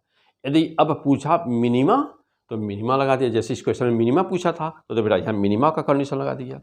यदि पूछा होता मैक्सिमा तो नो प्रॉब्लम, डेल्टा x बराबर n लेमडा कर दिए होते, और डेल्टा x का मान तो निकला ही है, बस सॉल्व हो गया। तो इस क्वेश्चन को अब हमने बोला था बेटा कि P100 फिजिक्स पे आप पढ़ रहे हैं, और मैं आपको सिखाता हूँ fastest process of solve the numerical. माना कि चूंकि इसलिए करने से सिलेक्शन नहीं होता, सिलेक्शन के लिए स्मार्ट माइंड चाहिए ना बेटा, स्मार्ट वे। अब देखो, अब करना क्या है, अब पूरा टॉपिक आप समझ लिए, अब रेड पेन से वहाँ पर लिख दीजिए कि डेल्टा x बार डी स्क्वायर अपॉन 2d होता है। अब जब इतना लिखा हुआ बस इसको याद किया कि डेल्टा x बार डी स्क्वायर अपॉन 2d होता है। अब मिनिमा पूछा तो मिनिमा का कंडीशन लगा डेल्टा x बार 2n - 1 लेंडा बाई 2 लगा दिया। और यदि किस नंबर की फ्रिंज है तो 2 नंबर, अब यहाँ बोला है फर्स्ट डार्क, मान ली बोलता कि 5th डार्क, तो n बराबर यहाँ 5 लिख देते बेटा। देखो n जहाँ पर 1 लिखे हो ना n का मान, वहाँ पर 5 लगा देते। ओके, और अब यदि मान लो बोला कि 5th ब्राइट, तो देखो बेटा अब ब्राइट का लगा देते, डेल्टा x बराबर n लेमडा होता है ब्राइट के लिए, तो डेल्टा, अच्छा मान लो 5th ब्राइट बोला तो n बराबर 5 लेमडा कर देते, तो डेल्टा x बराबर कितना हो गया, 5 लेमडा। जब ब्राइट बोलता तब 5वीं ब्राइट बोले तो डेल्टा x बराबर 5 लेमडा, और डेल्टा x बराबर डी स्क्वायर बाई 2d होता ही है। अब 5 लेमडा इसके बराबर कर दिया, सॉल्व कर दिया, जो भी पूछा निकाल दिया। तो क्या पढ़े बेटा, P100 फिजिक्स बहुत ही आसान होती है। हाँ, ओके कम ऑन नेक्स्ट, आ जाओ बेटा, बहुत ही इंपॉर्टेंट। अब अगला देखो, नेक्स्ट देखो बेटा क्या है। ओके चलो बेटा, अब यहाँ पे देखो, कह रहा है कि in YDSC let intensity ratio I1/I2 equal to eta. कह रहा है बेटा कि YDSC एक्सपेरिमेंट में, यंग डबल स्लिट एक्सपेरिमेंट में दोनों वेव इंटरफियर कर रही हैं, उनके इंटेंसिटी का जो रेशियो है वह ईटा है। ओके, तो कह रहा है कि then what will be the visibility of the fringe. तो कह रहा है कि विजिबिलिटी, फ्रिंज की विजिबिलिटी क्या होगी। अब देखो बेटा, विजिबिलिटी होता क्या है, पहली बात यह है कि विजिबिलिटी होता क्या है।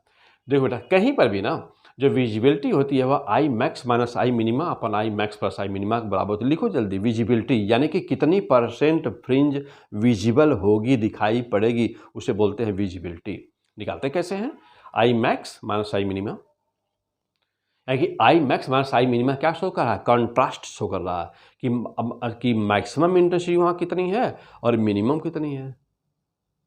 तो यदि मिनिमम 0 होगी तो देखो यहाँ 0 कर दिया जाए, यहाँ 0 कर दिया जाए, तो I max by I max equal तो विजिबिलिटी कितनी हो जाएगी बेटा। तो देखो, तो विजिबिलिटी V बराबर कितनी हो जाएगी, 100%। 100%, तो V का मान होता है 1। और इस विजिबिलिटी मैक्सिमम होने के लिए क्या होना चाहिए, तो यह इसको करने के लिए ना बेटा, दोनों एम्पलीट्यूड A1 बराबर A2 होना चाहिए। इसीलिए कहा जाता है कि जो दो इंटरफियरिंग वेव होती है उनका एम्पलीट्यूड बराबर होना चाहिए। जब बराबर, यदि A1 बराबर A2 है तो इसका मतलब आई मिनिमा 0 होगा। क्यों, क्योंकि जानते हो बेटा कि जो आई मिनिमा होता है ना, जो आई मिनिमा होता है वह A1 माइनस A2 का होल स्क्वायर होता है बेटा। ओके, तो जब दोनों बराबर होंगे तो आई मिनिमा 0 हो जाएगा। तो जब आई मिनिमा 0 हो जाए तो विजिबिलिटी मैक्सिमम हो जाएगी। और कितनी हो जाएगी, 100%, यानी V का मान कितना हो जाएगा, 1। 1 is the maximum visibility, 100%। Okay, फिलहाल अब इसको सॉल्व कैसे करेंगे, देखो बेटा, अब आई मैक्स और minus I minima, I max plus I minima, आ जाओ। जानते हो बेटा कि आई मैक्स कितना होता है, I max A1 plus A2 का होल स्क्वायर होता है, और आई मिनिमा कितना होता है, A1 माइनस A2 का होल स्क्वायर होता है। और जब A1 बराबर A2 होगा तो क्या होगा, आई मिनिमा 0 हो जाएगा। Okay, come on point. अब क्या करें बेटा कि यहाँ पर V की विजिबिलिटी निकाली है ना, वैल्यू रख दीजिए। आई मैक्स का वैल्यू रखा, आई मिनिमा का वैल्यू रखा, आई मैक्स की वैल्यू रखा, आई मिनिमा की वैल्यू रखा, और इनको सॉल्व कर दिया। आपको आंसर क्या मिलेगा, V बराबर 2 under root so much, this is the final answer. Okay, अब आएगा कैसे, आइए हम प्रूफ करके दिखा दे बेटा। थोड़ा देखो ना, आपको कह रहा है कि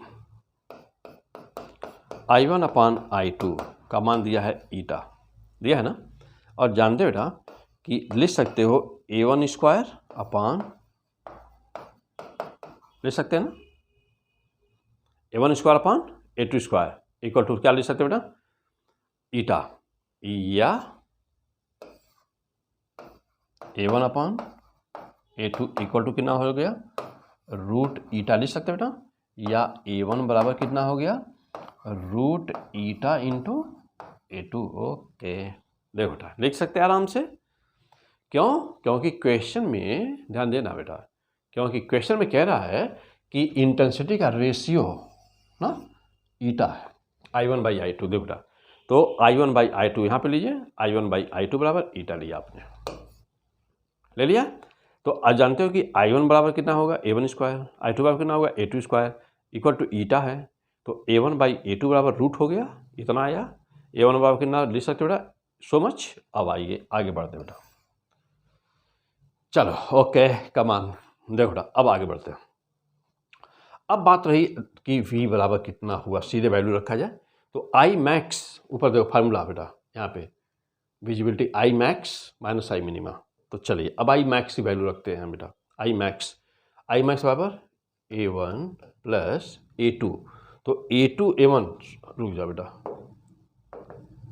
चलो A1, तो A1 के पहले वैल्यू, A1 बराबर कितना पाए हैं हम लोग, A1 बराबर पाए हम लोग रूट ईटा। देखो बेटा, तो रूट ईटा A2, A1 का मान हो गया प्लस A2 का होल स्क्वायर देख सकते हैं आराम से, माइनस मिनिमा का, तो मिनिमा का अब लिखो ऐसे ही a1 माइनस a2, तो a1 मीन्स रूट ईटा a2 माइनस a2 का होल स्क्वायर अपान, है बेटा, अपान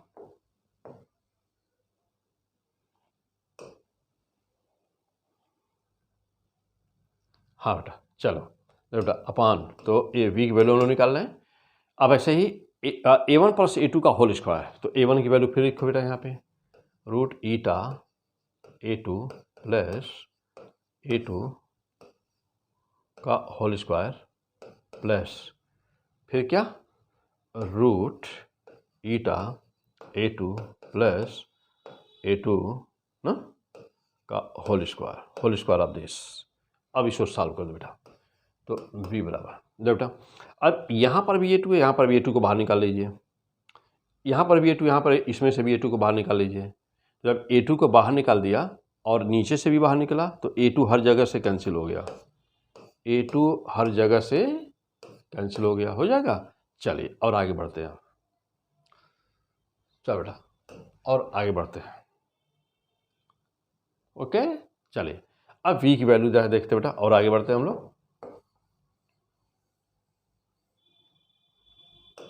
हाँ ओके बेटा, चलो अब यहाँ क्या बचा हुआ है, अब यहाँ बचा है रूट ईटा ना प्लस 1 आएगा का स्क्वायर, यहाँ क्या बचा है माइनस, यहाँ ध्यान बेटा रूट ईटा माइनस 1 का स्क्वायर, और यहाँ पे आया नीचे क्या बचा हुआ बेटा रूट ईटा प्लस 1 का स्क्वायर और प्लस रूट ईटा प्लस 1 का होल स्क्वायर। ओके कैसे प्रूफ करेंगे इसको, तो आ जाओ बेटा और थोड़ा सा बड़ा कर दिया जाए, इसको पूरा कर दिया जाए, ठीक बेटा। हाँ सिंपल है, कर लेंगे आप, कोई बात नहीं। चलो बेटा देखो, तो अब आ जाओ, तो अब v बराबर कितना होगा बेटा, तो v बराबर अब इसका स्क्वायर कर दीजिए, तो देखो बेटा स्क्वायर कर दिया तो root eta a square plus b square, यानी कि eta plus 1 a square plus b plus 2ab plus 2 root eta into 1 का कोई मतलब नहीं बेटा, रहने दो, माइनस वहाँ पर स्क्वायर करिए तो वहाँ पर जब स्क्वायर करोगे बेटा और ब्रैकेट भी खोल दीजिए साथ ही साथ, तो ईटा और माइनस है बेटा तो प्लस हो जाएगा, प्लस 1 ईटा प्लस 1 हो जाएगा ना, ए स्क्वायर प्लस बी नहीं प्लस होगा बेटा तो माइनस हो जाएगा, ध्यान दीजिएगा। तो देखो बेटा ये हाँ बेटा ये माइनस हो जाएगा, माइनस हो गया। अच्छा और -2ab तो -2 ईटा और माइनस से प्लस हो जाएगा, तो प्लस 2 ईटा इंटू 1 का कोई मतलब नहीं बेटा। चलो अब नीचे अब देखो, तो नीचे कितना होगा बेटा, तो नीचे हो जाएगा इस a square plus b square ऐसा भी कर दीजिए, तो ईटा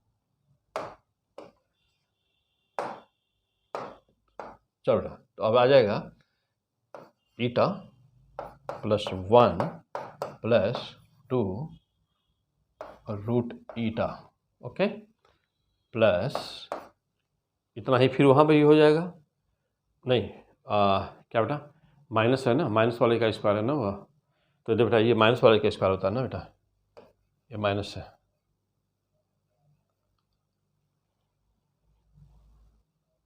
एक मिनट बेटा,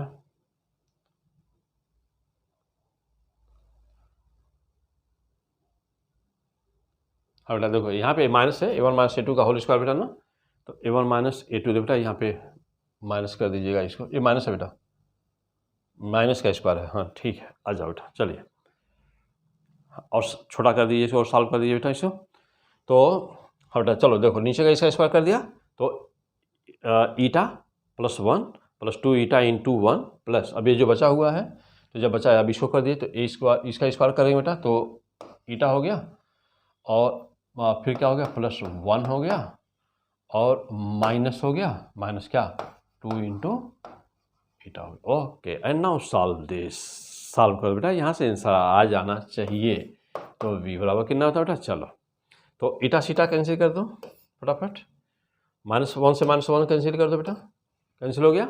अब जा देखना यहाँ पे 2 इंटू, तो 2 रूट ईटा, 2 बार है 2 से मल्टीप्लाई कर दिया अपान, यहाँ पे क्या है बेटा देखो, तो यहाँ पे -2 ये वाला टर्म और ये वाला टर्म दोनों कैंसिल हो गया और आ गया 2 ईटा प्लस 1 आ गया बेटा। अब एक दो से कैंसिल हो गया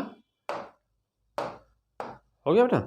देखो तो क्या मिला हम लोगों को, मिला v बराबर क्या 2 रूट ईटा अपान क्या मिला, ईटा plus 1। Okay, this is the most important question. Proof हो गया, तो यस, तो ये था हम लोग का बेटा answer, this was the answer. Yes, फिर से एक बार देख ले बेटा, ऊपर से इनिशियली से एक बार फिर से चेक कर लिया बेटा, आ जाओ, हाँ एक बार चेक कर ले फिर से, दिस इज द क्वेश्चन। क्या था क्वेश्चन बेटा, चेक करिए। कह रहा है कि इन YDSC, क्या बता in YDSC let intensity ratio so much, इतना हो, then what will be the visibility of the fringes. Visibility बतानी थी बेटा, तो V equal to I max minus I minima upon I max plus I minima so much बेटा, तो आई minima, yes अभी यहाँ क्लियर किया सब कुछ, आंसर ये आना चाहिए था बेटा। ओके, आइए चलिए देखा जाए क्या हुआ। तो जानते हो बेटा कि विजिबिलिटी बराबर क्या होती है, A1 प्लस A2 का whole square minus A1 minus A2 का whole square upon A1 plus A2 का whole square plus A1 minus A2 का होल स्क्वायर। ओके, अब बेटा आई मैक्स बराबर क्या होता है, A1 प्लस A2 का होल स्क्वायर, आई मिनिमा क्या होता है, A1 माइनस A2 का होल स्क्वायर होता है बेटा। सारी वैल्यू रखा और I1 माइनस I1 अपान I2 का मान दिया है ईटा, I1 का मान A1 square by A2 square हो गया बेटा, सॉल्व कर दीजिए बस, बाकी को उस काम में क्या बेटा, यस सारी वैल्यू रख दिया, हाँ सॉल्व करते चले जाइए। Check your solution, check your solution,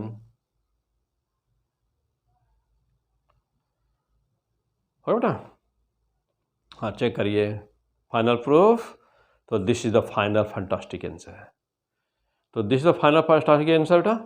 तो अब यहीं पर, तो अभी ये दिल मांगे मोर, जानते बेटा कि बहुत इंपॉर्टेंट चैप्टर है, और चूंकि अब अगला जो एपिसोड है अभी यहाँ पर मैं इसको रोकता हूँ इस एपिसोड को, क्योंकि अभी लंच करने जा रहा हूँ बेटा, तो थोड़ा सा हम यहाँ पर रोकेंगे और अभी मैं फिर तुरंत ही आता हूँ। और इसके बाद अभी चूँकि बहुत सारे न्यूमेरिकल्स अभी हम लोग के पास है बेटा, अभी बहुत सारे न्यूमेरिकल्स हैं हम लोग के, है ना, तो चूँकि बहुत सारे न्यूमेरिकल्स अभी हम लोग को करने हैं, तो लेकिन अभी यहाँ पर रोकता हूँ बेटा। और इसके बाद के जो न्यूमेरिकल्स हैं लगभग अभी मैं, अच्छा देखो बेटा, हर टॉपिक जो आने वाला है उसी पे हमको न्यूमेरिकल सॉल्व करना है, और पहले उस न्यूमेरिकल पे न्यूमेरिकल वैल्यू लेने के पहले उसके कंसेप्ट को क्लियर करिए कि सोप सोल्यूशन का कंसेप्ट क्या है, सीट को रखा जाता है तब उसका कंसेप्ट क्या है, यह डबल स्लिट में जो है फेजर डायग्राम से हम कैसे क्वेश्चन को सॉल्व करेंगे। तो इन चीज़ों को पहले जब प्रिपेयर कर लीजिए ज़बरदस्त, और उसके बाद देखिए न्यूमेरिकल अभी मैं सॉल्व कराऊंगा ना, बहुत मज़ा आएगा। तो अगला एपिसोड अभी हम फिर लेते हैं बेटा, तो इंटरफेरेंस का ये था सेकंड लेक्चर, और इंटरफेरेंस का ये थर्ड लेक्चर होगा जो बहुत ही ज़बरदस्त होने वाला है, क्योंकि अब हम इसको जो भी अभी तक ये सॉल्व हुआ बेटा, अब हम इसको क्या करेंगे, अब हम उसको यूज करेंगे, यानी कि अब इसको सॉल्व नहीं करना, आपको पता हो गया है कि क्या होता है विजिबिलिटी, क्या होती है, ट्रांसपेरेंट सीट जब प्लेस कर दी जाती है तब क्या होती है, और जब सीट रख दी जाती है तो फ्रिंज का डिस्प्लेसमेंट कैसे होता है, अब आपको सब पता है। अब मैं न्यूमेरिकल लूँगा और आप कोशिश करिएगा हमारे साथ सॉल्व करने का, फटाफट सॉल्व करने की कोशिश करिएगा, मज़ा आएगा। तो लेक्चर नंबर 1, लेक्चर नंबर 2 और लेक्चर नंबर 3, 3 लेक्चर में बेटा हमने, या तीसरे लेक्चर में बेटा चाहे जितने भी घंटे का एपिसोड होगा ना, न्यूमेरिकल का ज़बरदस्त, ये तो बेटा थ्योरी और न्यूमेरिकल दोनों मिक्स था इसमें, लेकिन अब जो आएगा वह केवल न्यूमेरिकल होगा और इसी का यूज होगा। तो अब एक शॉट में मैं न्यूमेरिकल लूँगा, जितने भी न्यूमेरिकल हो पाएंगे 40, 50, 100 जो भी न्यूमेरिकल हो पाएंगे बेटा, एक शॉट में मैं न्यूमेरिकल सारे लूँगा, और पूरा ज़बरदस्त तैयारी करिए, झूम के तैयारी करिए, मस्त से होते तैयारी करिए, और प्लीज़ ना चैनल को सब्सक्राइब जरूर करिएगा। आपके चैनल के सब्सक्राइब करने से बेटा मेरा हौसला थोड़ा बढ़ेगा, तो हम थोड़ा और मेहनत करेंगे, और मेहनत तो कर ही रहा हूँ बेटा। अभी देखो लंच नहीं किया हूँ और टाइम हो रहा है 4:30 मॉर्निंग में, इवनिंग टाइम में 4:30 बेटा, तो जा रहा हूँ लंच करने, वीडियो को लगाता हूँ अपलोडिंग में, और तब तक अभी आपको 1 घंटे 2 घंटे का अंदर वीडियो मिल जाएगा, तब तक मैं आप फिर से आऊँगा बेटा। और तभी अभी मैं लेता हूँ फिर न्यूमेरिकल सारे। अब यह इंटरफेरेंस चैप्टर से किसी का सवाल गलत होने वाला नहीं है। ऐसे ही अब इसके बाद में मैं लेता हूँ बेटा जो ये टफ चैप्टर होते हैं, डिफ्रैक्शन ना, तो डिफ्रैक्शन, अभी सब क्वेश्चन बेटा होता क्या है ना कि बच्चे कर नहीं पाते न्यूमेरिकल्स को, और मैं अभी इतना प्रैक्टिस करा दूंगा कि आप क्या करिए, जितने न्यूमेरिकल में सॉल्व करो बेटा सब साथ प्रैक्टिस कर डालिए, मेरे साथ प्रैक्टिस कर डालिए सब, 2 बार 3 बार 4 बार सब जमा के प्रैक्टिस कर डालिए और लगातार आपको वीडियो मिलता रहेगा बेटा, पूरे फिजिक्स का लगातार वीडियो मिलता रहेगा, सब कुछ टोटल, और सब कुछ ऐसे ही शानदार जानदार फर्स्ट क्लास का फंटास्टिक इंडिया का नंबर 1 मिलेगा आपको द बेस्ट। अब मिलते हैं फिर बेटा, लंच थोड़ा सा कर ले फिर मिलते हैं अभी, ओके। तब तक आप इसको सॉल्व करिए और तीसरे लेक्चर में आता हूँ। अभी जब सभी तैयार रखिए, पहला दूसरा पूरा तैयार रहेगा, तीसरा अभी जो इसका आने जा रहा बेटा न्यूमेरिकल आपके सामने आएगा फटाफट, और आप तैयार हो जाइए तब तक। अभी न्यूमेरिकल जो भी जितने भी हो पाएंगे 50-60 न्यूमेरिकल जो भी हो पाएंगे, जितना हो पाएगा उतना सॉल्व किया जाए। Okay, best of luck.